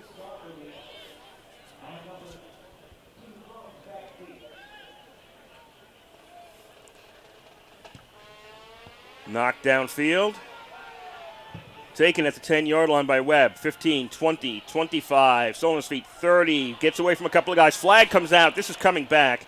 Webb still dashing around. He doesn't know there's a flag out. He's going to get stopped at the 47, but the flag was about at the 27. I expect Hobart's going to start inside their own 20.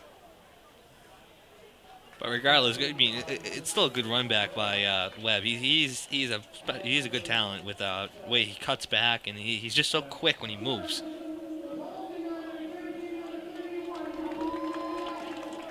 Holding on the run back against Hobart. And that happened around the 27-yard line, so backed them up probably about the 18 or so.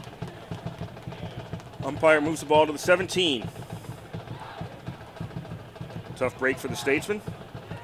Yeah, I mean, their kickoff unit has had a couple of great runs so far, run backs today already.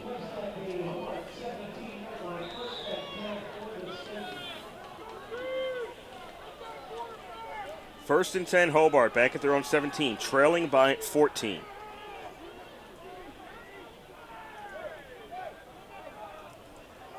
Fella out of the shotgun. They'll send the man in motion. He'll get the handoff.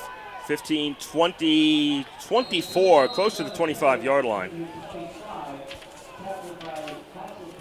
That was Jay Crows. He was just they handed it off right to him, and he just kind of followed his blocks.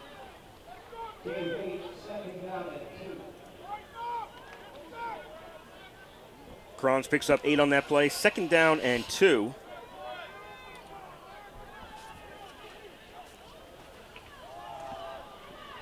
Pitch to the fullback, or the tailback, pardon me, and he stopped at the 25-yard line. That's Doherty on the carry for Hobart. Saw nothing on the left-hand side, and that quickly makes it 3rd down and 2 for Hobart. And RPI's been doing a great job today on 3rd downs.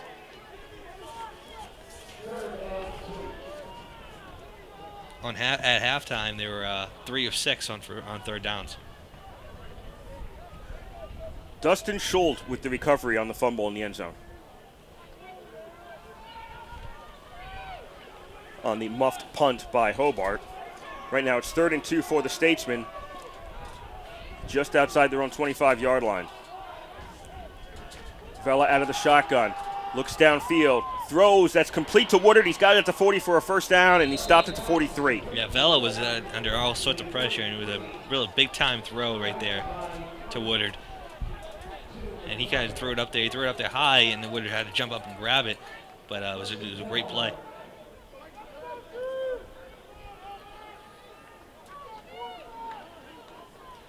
Hobart 1st and 10 at their own 43. 10:50 to go here in the 3rd quarter. 21-7 RPI leads over Hobart. Vela under center, backs in the eye on 1st down. Single wideouts each side. Vela throws downfield, looking, he made the catch at the 22. He's down. I thought for sure that had INT written all over it, but Hobart gets it to the 22 as it's caught by Muratori. Kevin Frame had position on him the whole time. It looked like it should have been an easy interception for him, and then Torrey just kind of jumped up there and kind of pushed Kevin Frame out of the way a little bit, but it was well within the rules and came up with a great catch. So Muratori with the catch to the 21-yard line. 1st and 10 Hobart. 10:15 to go here in the 3rd quarter. 21-7 RPI leads. Backs in the eye once again. Vela is under center. Drops straight back. Looks, tosses the ball near the 5, and it goes incomplete. Herrera was on the coverage. It was really underthrown. Lazor was the intended receiver. Yeah, Lazor was open. He made the move. He made a cut back towards the sideline, and he was open. And if the pass was accurate, he would have just stepped right into the end zone. So Hobart's passing game kind of heating up here. 10 minutes or so left in the 3rd quarter. It's only a 2-possession game. Plenty of time left. 2nd and 10 Hobart at the RPI 21. Vela out of the shotgun once again. Webb was in the backfield. Vela keeps it now. Pitches to Webb. Ball is fumbled at the 20. A whole bunch of Engineers are racing after it, and RPI's got it, I think. Yep. The officials are signaling RPI. I didn't see a single white shirt going for that ball. I saw 5 red shirts and no white shirts. They were all over him, and he just bounced right off the running back's chest, and I think it bounced right into RPI defender's hand, and he kind of swallowed it up. Another good break for RPI. Breaks are going in RPI's favor in this game. Exactly 10 to go here in the third quarter of play. 21-7 RPI leads. They've got the ball at their own 20-yard line. But Hobart. now you got to take advantage of those breaks. That's the key. Yes. No good here to do 3 and out and then punt the ball away. Under center, Herman pitches to Costa on first down. Runs right, cross the 20, 23. Forward progress has him near the 24. A pickup of about 4. Yeah, that time, there wasn't exactly much room for Costa, but he just kind of plowed his way in there and tried to get as much yardage as he possibly could. Did a good job there.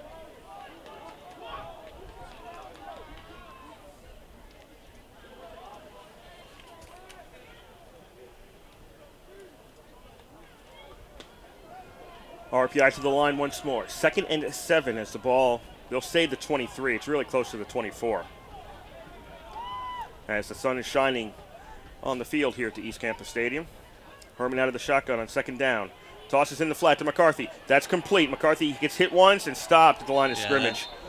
That play had no chance there. Hobart did a good job covering on that one.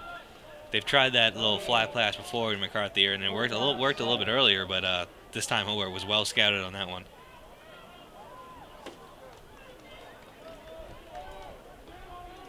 Now 3rd and about 7.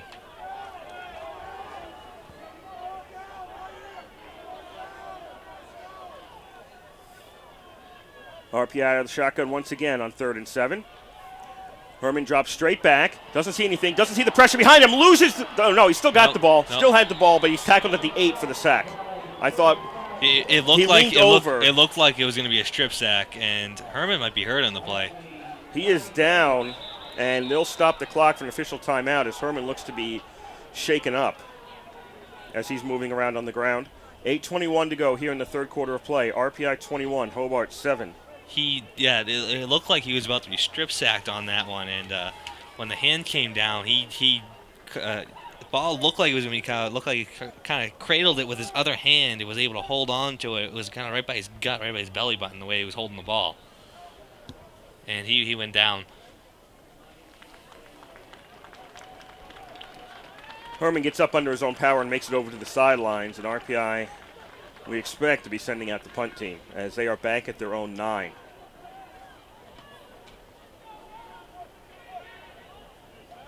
Opportunity for Hobart here if they go for the block. The wind is with RPI in this third quarter of play as they're going left to right, and the wind is going in that direction as well. They tipped the ball earlier. RPI didn't have enough men on the field. They only had 10 men. Wood, the up man, was the late person getting out there. Mike Grubbs is back in his own end zone, about halfway back. Gets the snap, gets the ball away. Good high kick, fair catch, signaled at the 50, and it's taken there. So Hobart gets possession at midfield. 7:55 to go here in the third quarter of play. RPI 21, Hobart 7. And we can see the RPI bench right in front of us. It looks like Herman's looking on his right side of his neck, possibly his shoulder. And the trainers are taking a look at him. Just to let you know, in the Liberty League, St. Lawrence currently leads. Hobart, if they lose today, they go to 2 losses. RPI has 2 losses. Merchant Marine has 2 losses. St. Lawrence would win the conference in the automatic bid. Why? Because they've beaten everybody who has 2 losses. Even if St. Lawrence loses next week, they still win every single tiebreaker. St. Lawrence can make the NCAA tournament with a losing record this year if they were to lose next week. First down at the 50, pass in the flat to Woodard, complete. 50 to the 40. Woodard's got a first down, running through the defense, and he's out at the 26. Yeah, they've done that play I think this is about the 4th or 5th time now, and it's really been effective against the RPI defense. Woodard just puts a stiff arm on a man and was just able to use his speed and outran about 10 of the 11 RPI defenders. Ball's at the RPI 26 for a Hobart first down. Hobart quickly moving up the field. 7.5 to go here in this third quarter. RPI leading 21-7. Hobart first and 10 at the RPI 26. In the flat once again. That is complete, and it's taken close to the first down marker by Kranz. No, they're going to mark it more over the 20. Oh, really? Yep. Yes, okay. They said he's going to stay above bounds. It's a pickup of 6 for Kranz.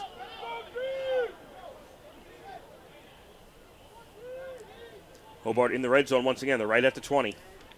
Lost the ball at the 20 on their last possession, but RPI couldn't do anything with it. Herman's up moving around. He's throwing passes on the sideline now. Doesn't look to be that serious.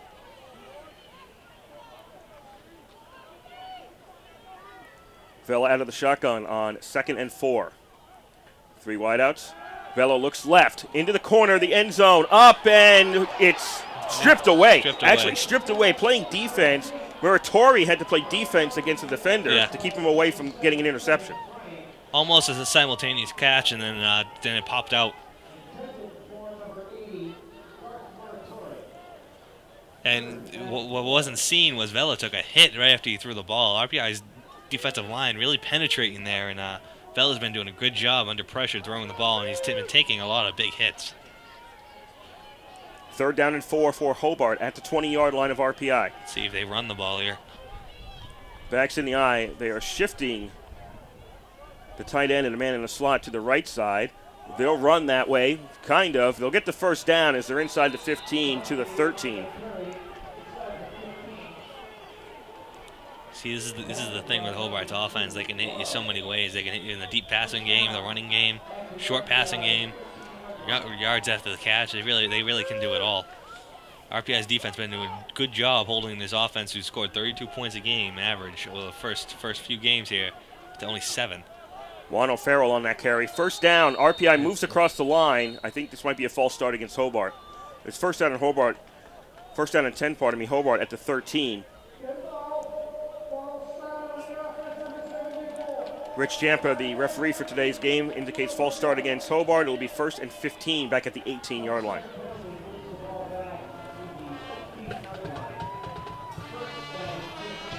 I think it was the first penalty. No, second penalty today. Yes, it was the penalty on the run back for Hobart. Yep. Both have been on Hobart. 1st and 15. Pitch to Webb.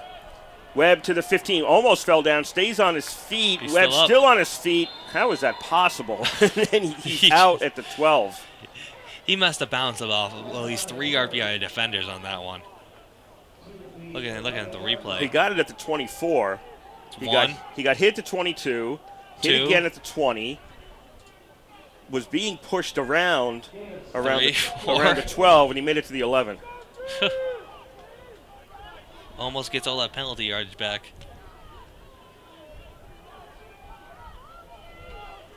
Second and 8 at the 11. Hobart spreads it out here. 5 wideouts for the Statesmen. 5.5 to go, 3rd quarter, 21-7, RPI leading. Out of the shotgun, Vela immediately under pressure, and he is sacked back at the 24 by Pasco. Pasco, there was no one on him. No one blocked him. Came on the blitz, and then no one picked him up.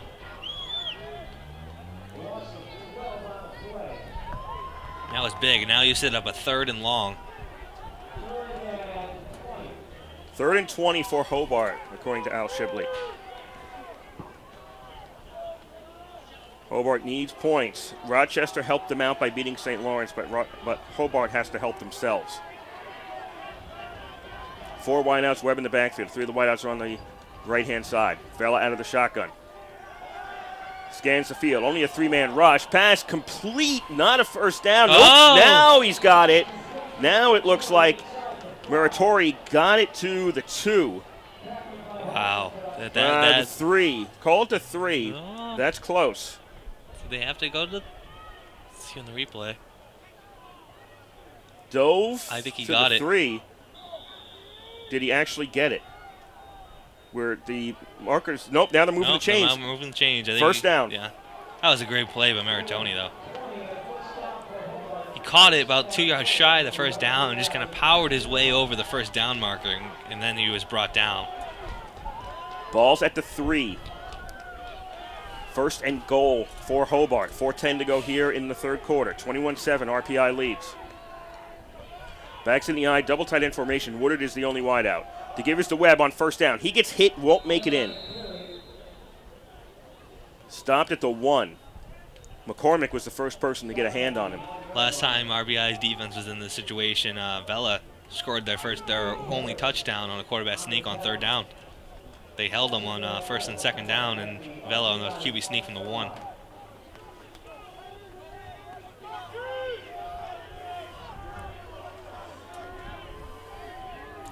Backs in the eye, ball at the 1. Second down, Vela once again keeps it. I don't see an indication. Yeah, Yes, touchdown. Line judge and head linesman come in. Vela with the run from the 1 yard line for the touchdown, and Hobart pulls it to within 1 score. Yeah, Doug Vela is a junior. He's 6'1". He's 180 pounds, so he's a tall guy. And he just, if you need 1 yard, why not use a QB sneak?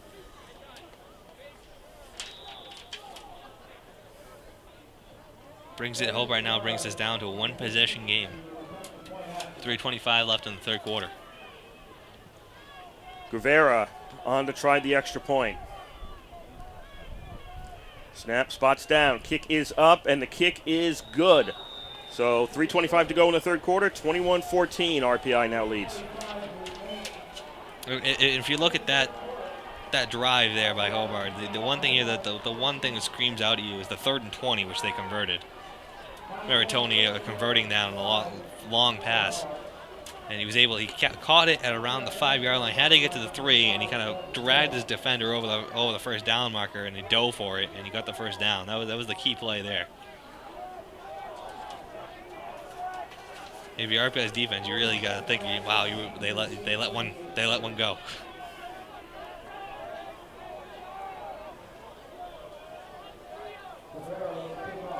Guevara getting ready to kick off. RPI with the win for another 3:25. It's died down a little bit. Not as strong as it was before.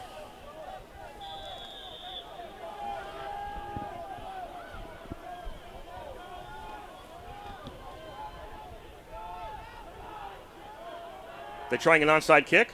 Nope. Guevara with a short run up to the kick.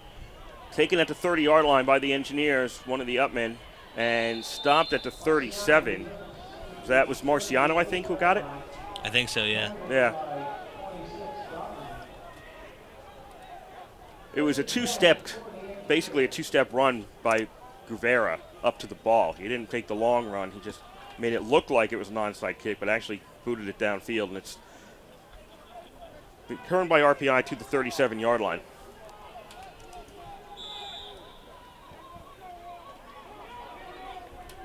First and 10, Engineers there. Had to punt on their last possession after they recovered a fumble at their own 20. Got backed up. Schnaps is in the game, I think. Julian Schnapp, looks like it. Yes, Julian Schnapp is under center for RPI. Herman was injured on the last. Oh, bad snap, and there's a flag comes out. I think RPI has a false start. Yep. Herman's on the sideline. He's throwing passes with one of the coaches. He has his helmet on. He's saying something to someone, another player, about his shoulder. I'm not sure.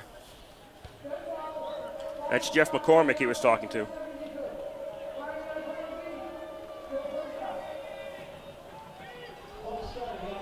RPI called on the false start. They'll be backed up. Ball's at the 32. Schnapp still in the game. Herman still throwing on the sideline. Schnapp under center. First and 15. First handoff is to Costa. Breaks one tackle. Costa stays on his feet as he's running straight ahead. Costa stopped at the 39.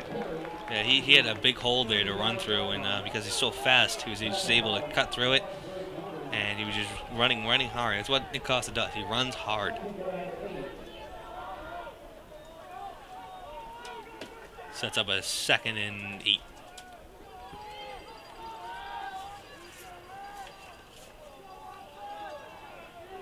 Costa comes out of the game.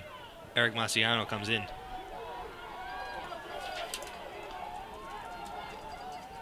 Second down and 8, RPI at their own 39. Handoff on second down. It's only going to pick up a couple, maybe 2 or 3. Marciano out to the 42 and sets up third down for RPI. Yeah, they tried a little misdirection there. They gave it, Schnaps handed off to Marciano. Marciano runs to the right. Schnaps runs to the left. A lot of scrimmage didn't really fool anyone, though. Now, we saw Schnaps come in during the Rochester game. Was not particularly effective for one possession. Third down and 4, RPI at the 42-yard line. 4 wide out formation for the Engineers. Schnapp out of the shotgun. Takes the snap. Looks downfield. 2 guys on him. Schnapp is going to run for it. He's got the first down to the 50. Stays on his feet. He's to the 45. That was a great piece of running by Schnapp. Did a good job of evading the rush in the backfield. Curled out and then just ran right up the field. He saw a hole, made a little move. Was able to convert the first down. And a big cheer comes from the RPI sideline on that. 1st and 10 RPI at the Hobart 45. A minute and a half to go here in the third quarter of play. RPI leading 21-14. Pat McCarthy just came off limping. 3 wide out formation for the Engineers. Tight end left. And was that another false start? Yep. Problems with the snap count. RPI gets backed up 5. Center snapped it. Quarterback caught it. No one else moved.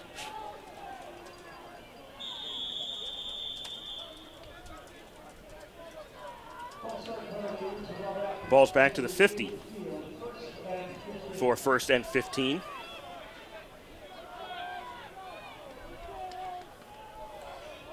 Schnapp out of the shotgun once again. 2 wideouts left, man in the slot. Marciano in the backfield. This is a pitch to Strunk. A shuffle pass, really. And Strunk picks up 3 to the 47. Hobart player came up with the ball, but they're going to say he's down. Picks up 3 of the 5 yards they lost on the penalty. 2nd and 12 RPI as we're under 40 seconds to go here in the third quarter of play. RPI does have to run a play. You don't want to get too conservative here. You're only up by 1 score. Schnapp out of the shotgun on 2nd and 12. The give is to Marciano. He runs inside once again to the 42, picks up about 5, and it'll be 3rd and 7 RPI as the third quarter will probably expire before RPI decides to run the next play.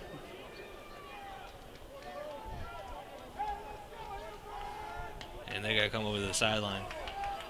RPI goes over to the sideline to talk this one over. Third quarter ends here at the East Campus Stadium with RPI leading Hobart 21-14. Well, opportunities for RPI. They converted on the muff punt by Hobart, and then with the fumble recovery off the lateral, they were not able to convert on that. Mike Herman came out of the game. Possible shoulder injury. He is on the sideline with all the rest of the players. He stopped warming up, and Julius Schnapp is in the game right now. And the offense has moved the ball a little bit. Big 3rd down run by Schnapp, fading a hit, but there was an opportunity there for RPI to really start putting up the score, and they weren't able to do it on the lateral. And Hobart's offense is coming to life a little bit, the passing game especially. And if that heats up, in addition to the running game with the way the running game they run the ball, it's going to be really difficult for the RPI to pull this one out. I think right now they need to concentrate. They have a 3rd and 8 play. They need to concentrate on Hobart not getting the ball. Exactly. Right, that's the primary concern with RPI right now. However hot they may have been, if Hobart doesn't actually get the ball, you don't have to worry about it that much. 3rd down and 8 RPI. Ball's on the 42-yard line as we start out the fourth quarter of play. RPI going right to left, Hobart left to right. Schnapp out of the shotgun. Somebody's right in his face, dishes the ball off, looking for Marciano, and we've got a flag. Now, there's a couple of questions here. Are they calling intentional grounding? Because that was near Marciano. Marciano was right near where the ball was thrown. He was near Marciano, but I think the way he jumped back and threw the ball, I'm not sure if they're thinking about his intent, and they're going to talk it over. I think that's what the discussion is, because the referee threw the flag, but there were a bunch of players there, and I'm not sure he knew who was there. But when the ball was thrown, it was right directly in line towards Marciano. It just hit the ground. And he's going to wave it off. That's the right call. They discussed that one. Yep. You can't call intentional grounding on that. I could see if he threw it 10 yards either way of Marciano, but it was right at Marciano. I don't think that was his intention, but Correct. The rule doesn't allow you to take his intention into account. Either way, it was a good play. It was a heads-up play by Schnapp just to try to throw that in the direction of anyone. Mike Grubbs is back to punt. Gets the ball, boots it away against the wind, and we've got a collision going downfield between an RPI player and a Hobart player. No flag on that. Ball's going to bounce, and it'll be stopped at the 16-yard line. 14:45 left to go in today's game. 21-14, RPI leads. Hobart just got the ball back.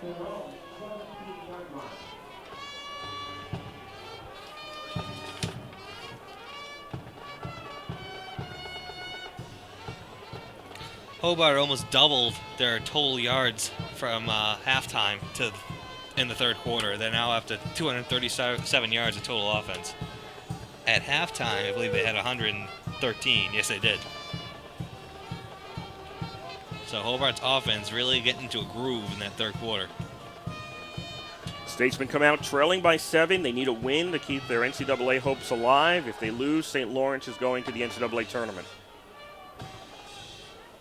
Saints losing to Rochester today. Losing big. Losing big to Rochester today. Saints are now 4-5. If Hobart loses today, the Saints could lose tomorrow and make the tournament at 4-6 overall if they were to lose their last game of the season. That doesn't look good. Vela on first down. 1st and 10 from the 16. Throws. That is complete for a first down to the 40-yard line in Howard. Yeah, Howard had his man beat the whole way down, put his arms up, and made a great pass in there, and I allowed him to catch it. Didn't get many yards at the catch because RPI's defense was right there, but he was that brief window was open. They found him and they went to him. 1st and 10, Hobart at the 40. 14.5 to go here in the fourth quarter of play. You are listening to WRPI Troy with Engineer Football from the East Campus Stadium. East Campus Stadium, I think I said that right. Kurt Studd and Jared McBride on the call for you. Hand off to Webb on first down. Tries to run to the right side of the line, and there just wasn't anything there. Interesting to note in that third quarter, Steve Webb, he only touched the ball 2 times. From halftime to the beginning of the fourth quarter, he only touched the ball 2 times. Means that Hobart was really in passing mode, and it's really been quite effective.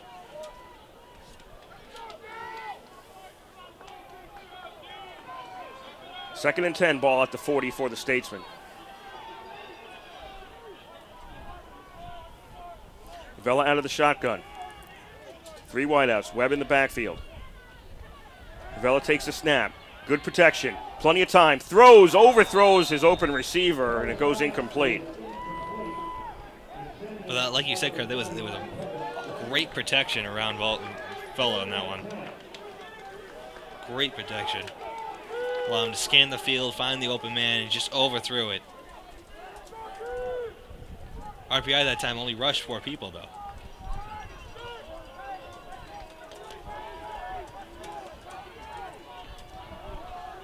Third and 10 on the 40 for Hobart. Time running out on the Statesmen. It's 13 minutes left, but 3rd and 10. Fella out of the shotgun once more. 2 players after him. He is sacked back at the 25. RPI came with 6 or 7 people that time. They brought a well-designed blitz. Is that Pasco and McCormick? I think it was Pasco who made the sack. Hobart back to the 30. It was Pasco, number 21.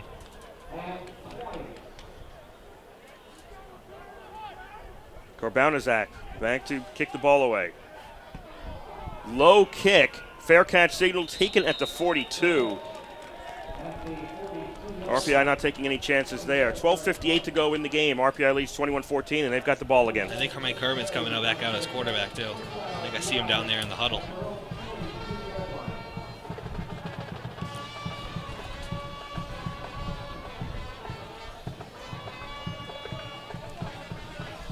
We'll wait and see who is the QB for RPI.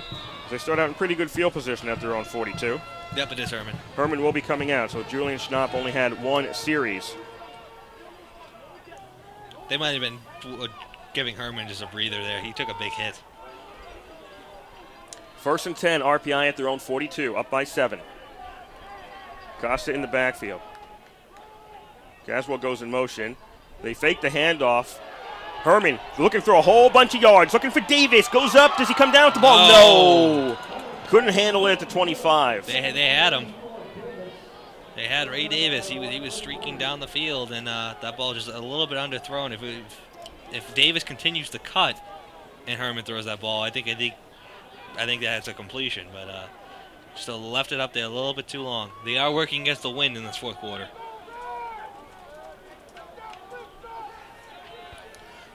Second and 10, RPI at the 42.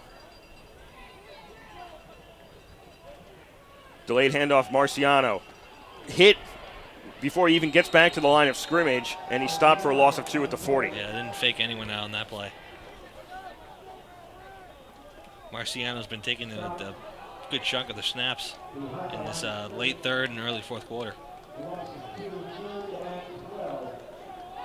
Third and 12 RPI. This is when you really wanted a good 4 or 5 minute drive at the very least. Absolutely. RPI can still do that, but they have to get out of this third and 12 hole. If they don't convert here, they could be only taking 40 seconds off the clock. 3 receivers bunched to the right. Marciano goes that way. Herman rolls that way. Herman throws, and it's Caswell grabbing into the line of scrimmage and going out of bounds. Stops the clock. Yeah, that does 2 things. It doesn't get them the first down, and it stops the clock. I think they took off about 40 seconds on that possession. Not a lot.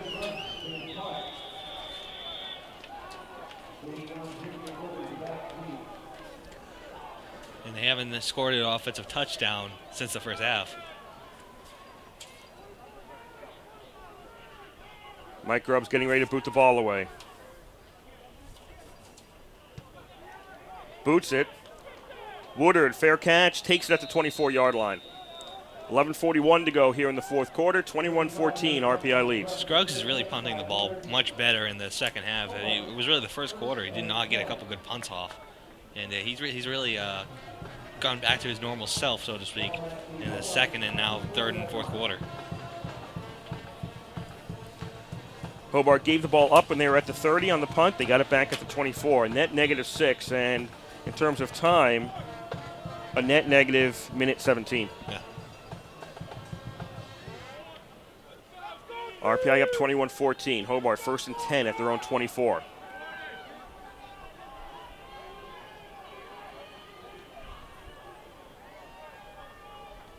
Vela with 3 wideouts. Webb next to him in the backfield. On first down, flag comes out. That may have been the play clock expired.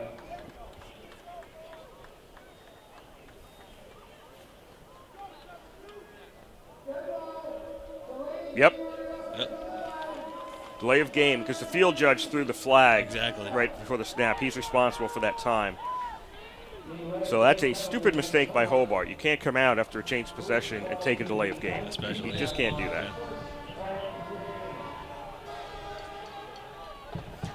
Let's let you know, we'll be rolling into women's hockey once this game is over with. No score down at the field house. RPI versus Quinnipiac. 6 minutes into the first period of play. Go women.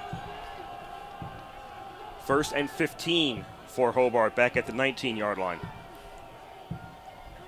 4 wideouts in the tight end for Vela. Vela throws. That's complete to the 25. Got over the middle. Doherty picks up the penalty yardage plus another yard. He's at the 25. Pasco was in there again on a blitz. They've really been bringing him a couple times. I think he has 2 sacks already in the game.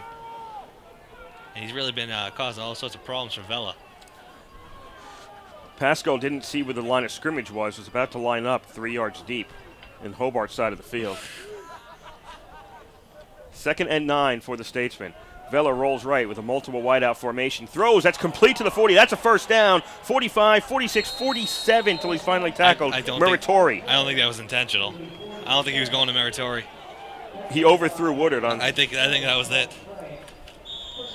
He overthrew Woodard, and Meritori was right there behind him and just kind of fell right into his chest. I'm sure when they review film this week, that was his intention. Yeah. That's what he tells the coaches. I saw him back there. He was open. First and 10, Hobart at the 47. 21-14, RPI leads. 10:35 to go in the fourth quarter.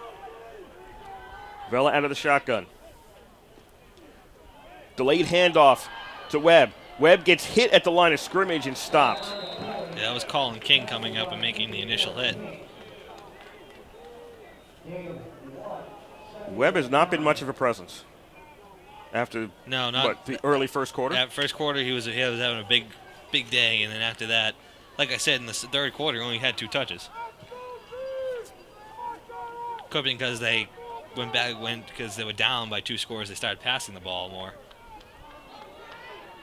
They came out in the third quarter in a 5-receiver set. 2nd and 9, balls at the Hobart 48 for the Statesmen. Fella out of the shotgun once again. Scans the field.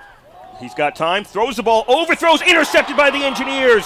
Kukis has it, knocked out of bounds at the far sidelines, and RPI gets it at the 40. Yeah, that was just a bad read by Vela. The RPI dropped back 8, and they only rushed 3. There was a man open on the far side in the flat. Probably would have gotten about 5 yards on it, but still would have been much safer pass than trying to throw it up into triple coverage. Especially when you completely overthrow your man. Kukish with the interception. Crowd wants a touchdown. 9:42 to go here in the fourth quarter. RPI leading 21-14. They've got the ball at their own 40 after the turnover. Rushing out to the line of scrimmage. There's 5 seconds left on the play clock. Herman gets the snap, gives to Costa, and Costa's tackled behind the line of scrimmage by Reggie Robinson.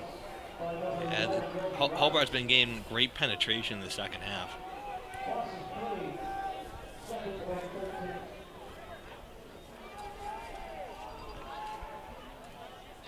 It's been really, second half has been Hobart mistakes. Basically. Particularly the touchdown by RPI, which was a muffed punt that managed to get knocked all the way into the end zone and recovered by the Engineers. That's the difference in the game right now. Again, Dustin Schuld on the recovery in the end zone for RPI. Pitch to Costa on 2nd down, trying to turn the corner as he runs left. Can't.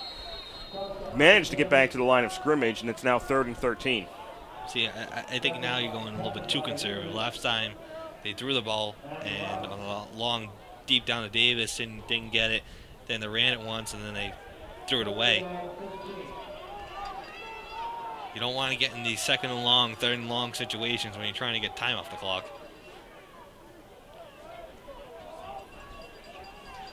Third and 13. 4 wideouts, Costa in the backfield. Herman out of the shotgun. Herman looks to the sidelines. 5 seconds left on the play clock. Moves around. RPI set again. Herman takes a snap. He's got pressure coming from behind him. Doesn't see it. Runs with the ball to the 40. Slides at the 45. They'll say he was down actually at the 44. And it's 4th and 6, and RPI sends out the punt team. And he took about a net about a minute 45 off the clock-ish. Change of possession was at 9:42. Yeah. So right now it's about a minute 45 gone by, Yeah. plus the amount before RPI punts the ball. 18 seconds left on the play clock. Plenty of time left, though. Plenty of time. Snap back to Grubbs. Boots it away. That might have been tipped. That went over to the near side. Somebody was right in Grubbs' face when he got rid of that ball. Stopped by the Engineers at the 26 of Hobart. 7:36 to go here in the fourth quarter. RPI 21, Hobart 14. I was expecting them maybe to take a little bit more time left off the clock. They had 10 seconds left on the play clock when they hiked the ball. RPI's last 4 possessions have all been punts. Yeah.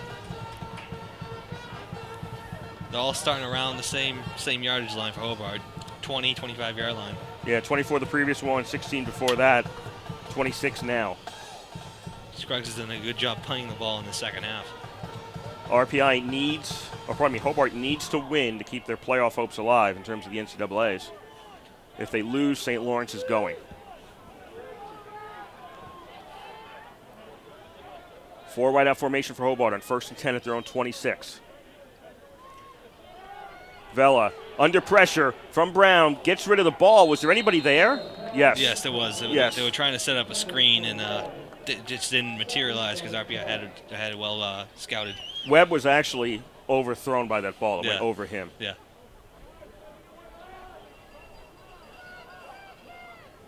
RPI defense with good pressure basically forces Vela to throw that ball They've had away. good pressure all game.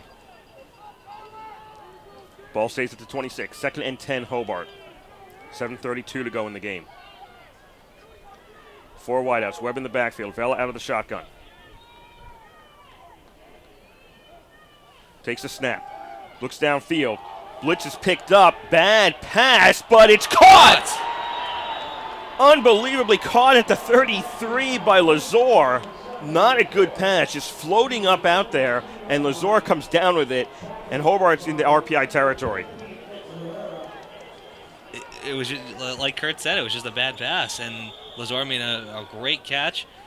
Probably was not quite covered as well as you would expect on that kind of play, but even so, he went up, hit him right in the numbers, and he was able to secure it and go down.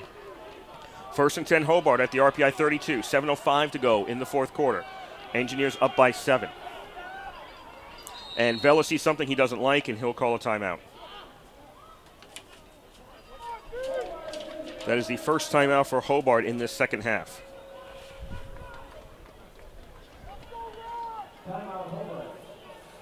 And if you're RPI, you definitely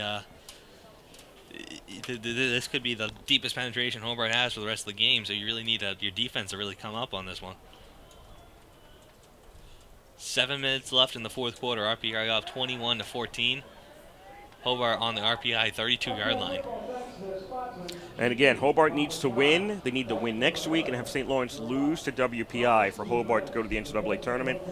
If all those three don't occur, St. Lawrence goes to the NCAA tournament. Everybody else in the Liberty League is out in terms of that. And in terms of at-large bids, everybody's got too many losses. Yeah. St. Lawrence right now, 4-1 in the conference, but 4-5 overall. It's been a weird year for St. Lawrence. They beat everyone they were supposed to beat, but then in terms of Liberty League opponents, except for today. Lost to a Rochester team that when we were out in Rochester, we thought would not win a game. For those of you who weren't at the game, you would understand there. It was 3-0, I believe, until halfway into the fourth quarter. And it was not a good 3-0. Yeah. It's just a weird season for Liberty League football. 1st and 10, Hobart at the 32. Timeout is over with. Vela out of the shotgun, rolls left, looking downfield, throws, and it's at the feet of Woodard, and it's incomplete. Yeah, Woodard, he stopped around the 24 or so yard line, looking for the pass. Didn't see him rolling out. Then decided to cut towards the sideline, and just threw it right at his feet. 7 minutes to go down at the Fieldhouse. Women versus Quinnipiac in ice hockey, no score. We'll be going to that game when this game is concluded at the East Campus Stadium. Backs in the eye. Single wideouts each side for Hobart on 2nd and 10. Vela pump fakes. Now puts the ball up in the air. Looking along the sidelines. We get a flag on that? No. That's about as good a defense as you can get without getting a flag. Yep. That was some great defense right there. It was intended for Meritori. Who was on D right there? Was that Herrera? It's a single number, I think. Hasselkus? Yeah, Hasselkus. 15, I think. Herrera was nearby. Hasselkus was on the direct coverage. No, it was Herrera. It was Herrera? It was Herrera, yeah. Okay. 3rd and 10, Hobart at the 32. 6:50 to go in the game. Vela, design quarterback draw, straight ahead, caught from behind, stomped at the 26, and you got to be thinking Hobart's going for this. Yeah, that's designed to get you some yards for fourth down. Exactly. You want to throw your eggs in the basket on 3rd down, try to convert something. You just want to get fourth down to be a manageable down. And 4th and 5, 4th and 6, that's a manageable. 4th and 10, not so much. Right now it's going to be 4th and 4. Lazar came in from the sidelines with the play. He was talking to the coaching staff right before he got onto the field. Vela now goes up towards the line. 10 seconds to go. He's holding his hands out, and he's confused, and they'll call a timeout. 6:10 to go here in the fourth quarter. 21-14, RPI leads. Hobart burns their second timeout. Yeah, Hobart only has one timeout left, and that's 6:10 in the fourth quarter. That could be big. That's a tough one to take. Yeah. I realize it's 4th down. You don't want to go to the line confused and have a bad play. On the flip side, if you're behind, timeouts are worth gold. Yeah. If you're behind in the fourth quarter. Exactly. But then it goes down to that RPI play when they Hobart blocked the field goal. You said they should have called a timeout there. That was the first half. True, but it was 10 minutes left in the second quarter. The first half is different. You go into the locker room. The second half is where it's all coming down to the line at the end. You need those timeouts. The first half timeouts are not as bad. There's still another half to play. Second half timeouts are worth gold. First half timeouts are worth silver. I still think that RPI should have not have called a timeout in that situation. There was 10 minutes left in the second quarter. You never know what happens. What will happen in that second I agree, quarter. but at least if the second quarter you run out of timeouts and you run out of time, you go into the locker room and you get to play some more. In the second half, if you run out of timeouts and run out of time, the game's over. There is no more. I think the second half timeouts are worth more. 4th down and 4 for Hobart at the 20. At the 26, need to get to the 22. Split backs. Vela drops straight back. Under pressure, sack back at the 33. Unopposed, coming in unopposed was Pasco. Nobody blocked him. There were 2 running backs back there. The guy on the left side never bothered to look at Pasco to block him. That's the second time Pasco's got a sack and no one blocked him. Why do you have 2 people back there with Vela if they're not going to block anybody? Exactly. Hobart turns it over at the RPI 33 with 6:06 left to go in the game, and RPI leading 21-14. I think that's Pasco's 3rd sack of the day.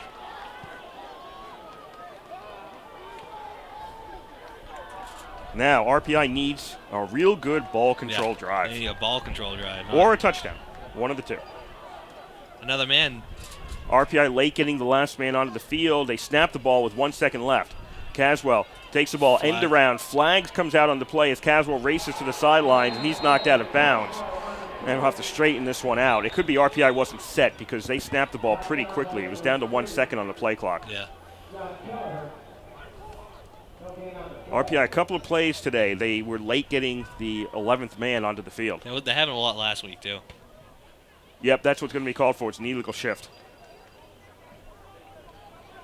That's going to be the call. They hadn't set. They needed 1 second. He ran over. Yeah. The clock had just moved to 1 basically on the play clock, and then they snapped it. And he hadn't set yet. They'll decline the penalty because the result of the play was a loss of 1, so it'll be 2nd down and 11 against RPI, or for RPI. Yeah, you'd rather have a 2nd and 11 if you're down by 1 score than a 1st and 15.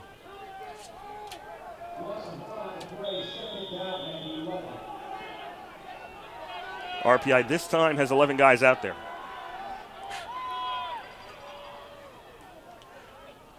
Ball's at the 32. Pitch to Costa. The give is to Caswell. I think Caswell wanted to throw, but he'll get caught at the 24. See, this is not the time where you come up with those plays. You want a ball control drive. Control the ball. Here, the pitch is to Costa, to Caswell. Yeah, Caswell stopped. He was trying to throw. He was going to throw it. Yeah, he stopped and planted his right foot like he wanted to throw, but then he was in trouble because there were 3 defenders on him. Interesting to know, though, Pat McCarthy has not been on the field a lot this 4th quarter, if at all.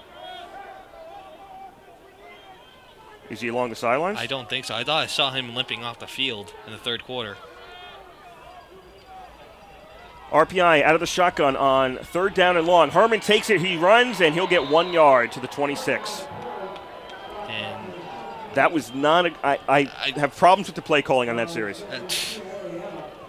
I'm totally with you. I don't understand that at all. Do you think that was a design draw for Herman, or do you think he just took off? No, I think it's a design draw. Grubbs back to punt. Hobart, if you've got a punt block scheme, this is the time to use it. Absolutely. Grubbs is back at his own 12. Ball's on the 26. RPI up by 7 here in the 4th quarter. Good snap. Grubbs gets the ball away. Swirling kick. Woodard takes it at the 40. 45. Woodard caught at the 50. Maybe just got to the 50. And Hobart will start out at midfield with 4:16 to go in the game, and RPI leading 21-14. That's in there, 28 yards left, something like that?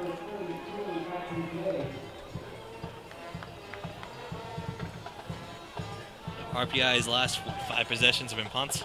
Yes. It's back to the second, this team's always been a second half kind of team, and this year has not been that case. The only score by RPI in this half was the recovered muffed punt. And that wasn't really RPI, it was more Hobart's mistake. Yes. Now if you're Hobart, you're thinking, you give it a chance to tie this game up. 1st and 10, Hobart at the 49. Vela's under center, 5 wideouts. Throw in the flat to Woodard, looking to throw himself. Has to stiff arm one man, now throws the ball. That's complete for a 1st down to the RPI 39.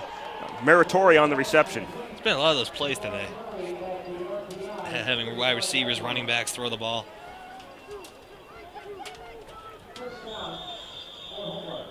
That almost didn't work. Almost. Shoulda, coulda, woulda. That was almost Woodard hit for a loss, and Meritori almost didn't stay in bounds on the catch. It does work out for Hobart. 1st and 10 at the RPI 39. 3:50 to go in the fourth quarter. RPI leading by 7. Webb in motion. Takes a handoff from Vela. Webb sees nothing straight ahead. Cuts left. Stays on his feet. Hit a couple of times. Forward progress probably has him at the 35 for a gain of 4.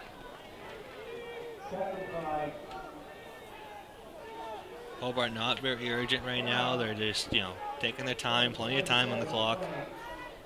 They got to go 40, 35 yards. Plenty of time.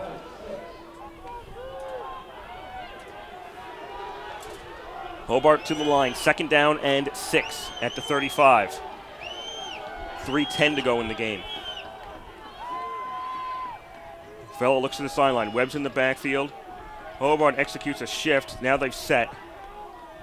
Vela with the snap to Webb in the flat. Webb's got it at the 40, 35, on his feet. Stays on his feet, gets a first down as Webb's to the 22. Yeah, Darrell Brown initially hit him at the about 35-yard line. He just kind of sprinted right up and dived forward and got the first down.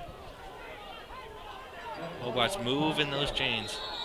And an injured Hobart player will have a timeout on the field. 2:56 to go in the game. Hobart's got a first down at the RPI 22. RPI leading 21-14.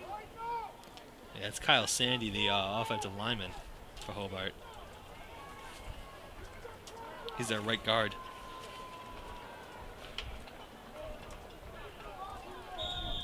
Down at the Fieldhouse, no score after 1 period of play. RPI versus Quinnipiac in women's hockey.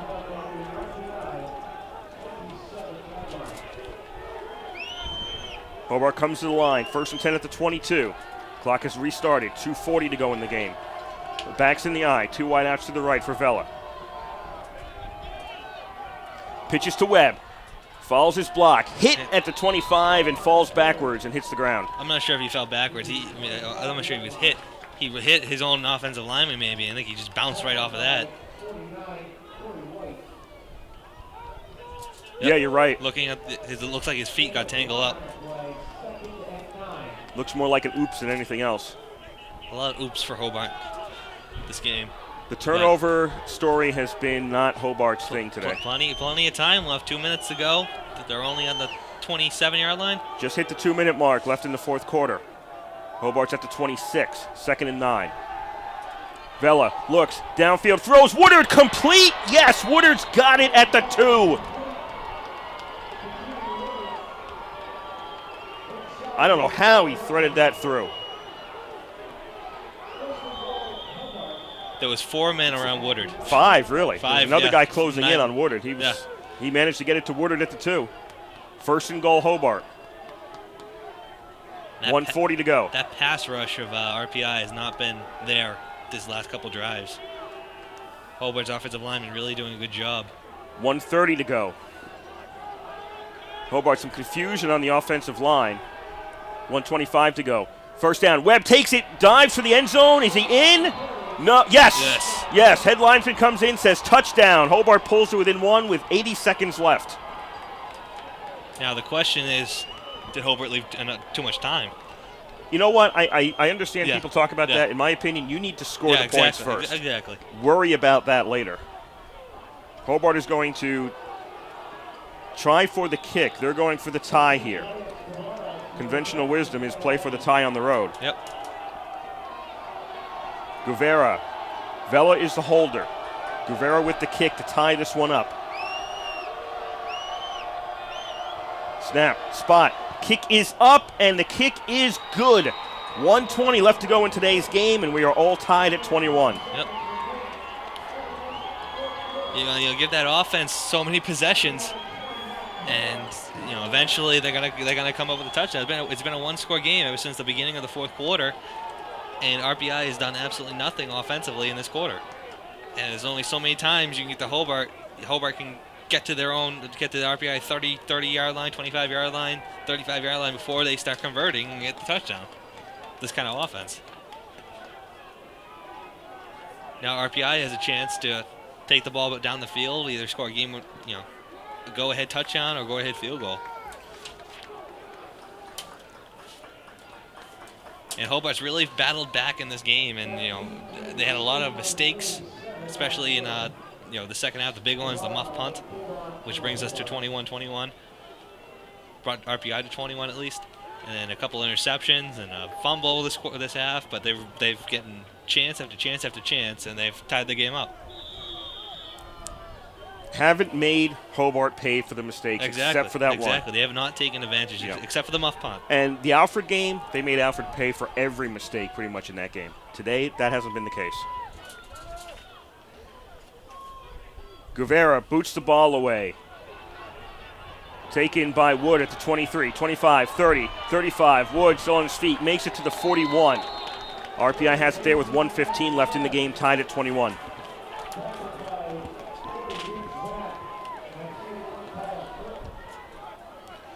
Now, let's see what kind of plays RPI is going to run here. If you go pass happy, I think you have to. Well, if you go pass happy, I think you go pass happy, but then you allow Herman to roll out and then make some plays with his feet. If you have a couple of incompletions, you'll be giving Hobart time with the ball. First down. Herman throws incomplete for Davis on the far side. Clock stops with 1:12 to go. That was only 3 seconds off the clock. Mm-hmm. I mean, if RPI moves the ball, that's fine if you pass it. But if you don't, then you're leaving time on the clock for Hobart. Hobart only has one timeout in the second half, one timeout remaining. RPI to the line once again, second down. Herman rolls left, sees nothing, almost grabbed for a loss, stays on his feet, throws, and that's complete to the Hobart 37. Caswell with the reception. Caswell did a couple of loops out there in the secondary to get open, and finally he broke coverage. And RPI's taking a timeout. They'll talk about things. Clock had stopped for the chains to move. RPI now stops it with 1:05 to go in the fourth quarter. Now RPI is looking at trying to get into the field goal range. They are against the wind, though. That is the problem with RPI in this fourth quarter. They are battling the wind, which is not as strong as it was in the first half, but is still an issue in today's game. Peter Nilsson, the longest he's made on the season is a 37-yard field goal. He has attempted. That was against Alfred. That means getting the line of scrimmage to the 20. Yep. Longest he's attempted was a 38-yard field goal. That was Rochester, and he missed that. Well, we've got a moment out-of-town scores. Everything else is final in the Liberty League. Rochester defeated St. Lawrence 34-7. First loss for St. Lawrence in the league. Merchant Marine down Union 28-21. And out of conference, Susquehanna defeated WPI 14-7. Here it is 21-all with 1:05 to go in the fourth quarter. RPI first and 10. They're at the 36 of Hobart. RPI with 2 timeouts remaining. Herman takes a snap, throws. That's a short pass to Caswell, and he's stopped at the line of scrimmage. RPI still has it at the 36. Yeah. Clock continues to run. 55 left. They tried to set up a screen there, and Caswell, he's hesitated for too long, and by that time the whole defensive line grabbed him. 46 seconds left. RPI with 4 wideouts getting ready to snap the ball. They do. Herman looks, pass complete to the 31. That's as far as Colas is going to get. He stopped at the 31, and RPI, I think, is calling another timeout. 35.8 seconds left. Pat McCarthy not on the field. I don't see him on the sideline either. That is RPI's second timeout. Pat McCarthy, he was the one that made the big reception in the Alfred game that set him up for a game-winning field goal. Oh, now I see him he doesn't have his helmet on.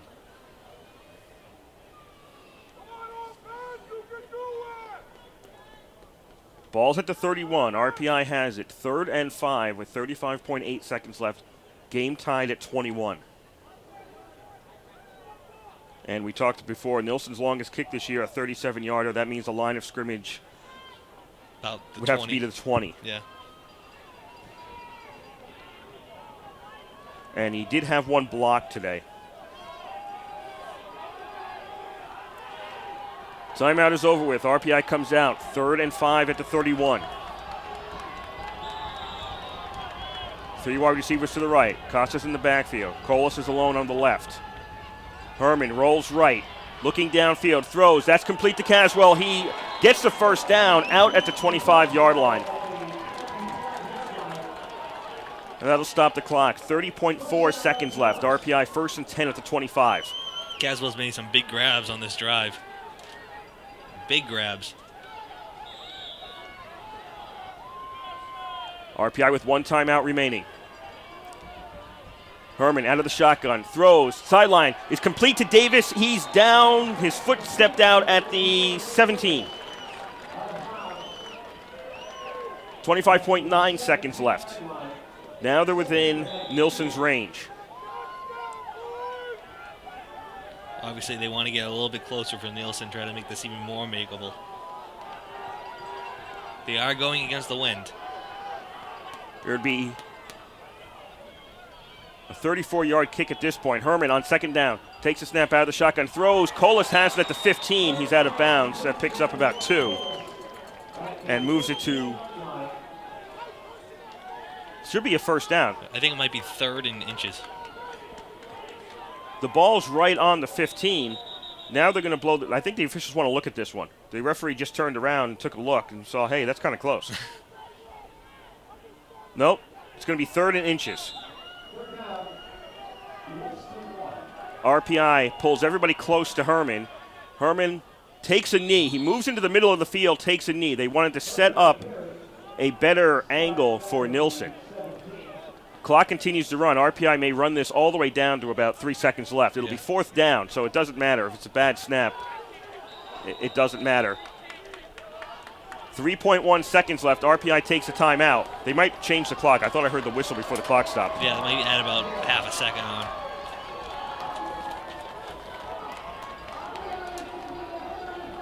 That's the last timeout for RPI. 4 seconds will be on the clock, as RPI is going to try what will probably be a game-winning field goal. Or I should say a game-winning field goal attempt. Attempt, yeah. Don't want to get... So it's through. It's not a game-winning field goal. Peter Nilsson on his potentially last home game, as he's a senior. Hit a big game winner against Alfred.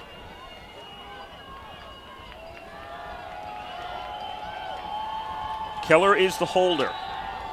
He'll be about 1/3 of the way from the left hash mark in towards the middle of the field. Right-footed kicker against the wind, which is spotty at the moment.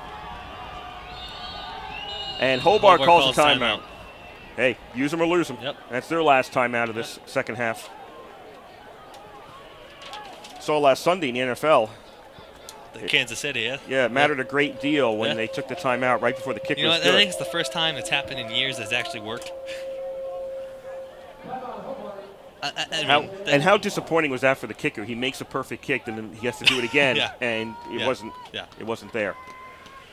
But how many times have they done that? You know, take a timeout, they miss it, and then the next one they hit it. Though I think that happens much more often. That's it. Nobody can stop the clock anymore. All timeouts are over with. 4 seconds on the clock. Tied at 21. Ball's at the 17-yard line. This is a 34-yard attempt. Keller, the holder, will put the ball down on the 34. Nilsson trying to almost certainly win the game here. Right now there's light wind, not that heavy.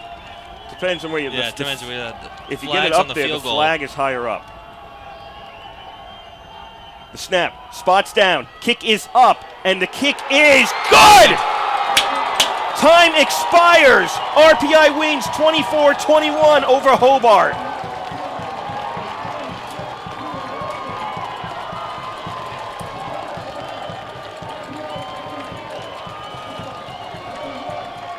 Wow. Peter Nilsson kicked the field goal to win the Alfred game. Kicks the field goal to win the Hobart game. It doesn't get much better.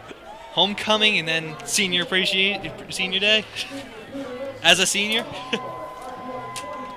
So Peter Nilsson kicks the field goal as time expires here in the fourth quarter, and RPI wins 24-21 over Hobart. That ends Hobart's NCAA hopes. St. Lawrence will be going to the NCAA tournament regardless of what they do next week. It doesn't matter. They are going. They're going either as a 5-5 team or 4-6 overall. That doesn't look good. No, it doesn't look good. But you get to go. Hey, you do what you have to do to go. going is better than not going. Yeah. And that's what St. Lawrence is going to be doing. And for Hobart, they're still looking at a postseason bid. RPI is looking at an ECAC bid, which is looking better now as RPI improved to 5-3. Yep. That's looking better. So that's what happened here. But Senior Appreciation Day, you got to know that team's pretty happy down there, knocking down Hobart 24-21. Especially 22 seniors on the roster. That's you got to be very happy. We're going to get you to the women's hockey game as they are nearing the start of the second period down there, tied 0-0 after one period of play. We're going to get you down there. So I'm going to run down the scoring for you. Jared's got his offensive and defensive engineers of the game, along with whatever else he needs to say at the end of the game. We'll say some thank yous, and then we're out of here.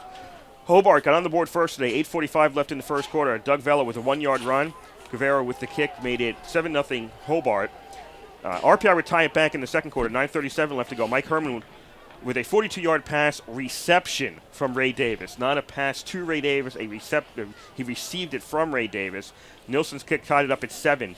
And that was the last time Hobart led in this game, and after they lost that lead there. And then with 22 seconds left in the second quarter, Carmody's got a 3-yard touchdown pass from Mike Herman. Nilsson's kick made it 14-7. That was the score at the half. In the third, RPI made it 21-7. Dustin Schultz recovered a fumble in the end zone. That was off a punt return. The ball was fumbled, knocked into the end zone. He recovered it. RPI's Nilsson's kick made it 21-7. Hobart came back, 3:25 to go in the third. Vella with the 1-yard run. Guevara was the kick, made it 21-14. And then in the fourth quarter, with 1:20 left to go, Stephen Webb with a 2-yard run. Guevara with the kick made it 21-21. It was tied, and then as time expired, Peter Nilsson kicked a 34-yard field goal. RPI, that was a 9-play, 43-yard drive in 1:15 as the game ended. Nilsson with the field goal made it a final. RPI 24, Hobart 21. RPI improves to 5-3 on the season.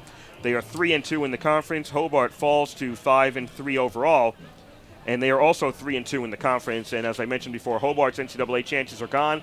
St. Lawrence has clinched the automatic bid to the NCAA tournament from the Liberty League. They will not have a winning record. Doesn't matter. They're going. Nobody else in the Liberty League could pull it off. You got to play the games, and you got to win them. St. Lawrence won enough to get that. That's the way it goes. So that's what happened here. And over to Jared. Defensive engineer of the game, Ray Pasco, had 3 sacks today. He was just all over.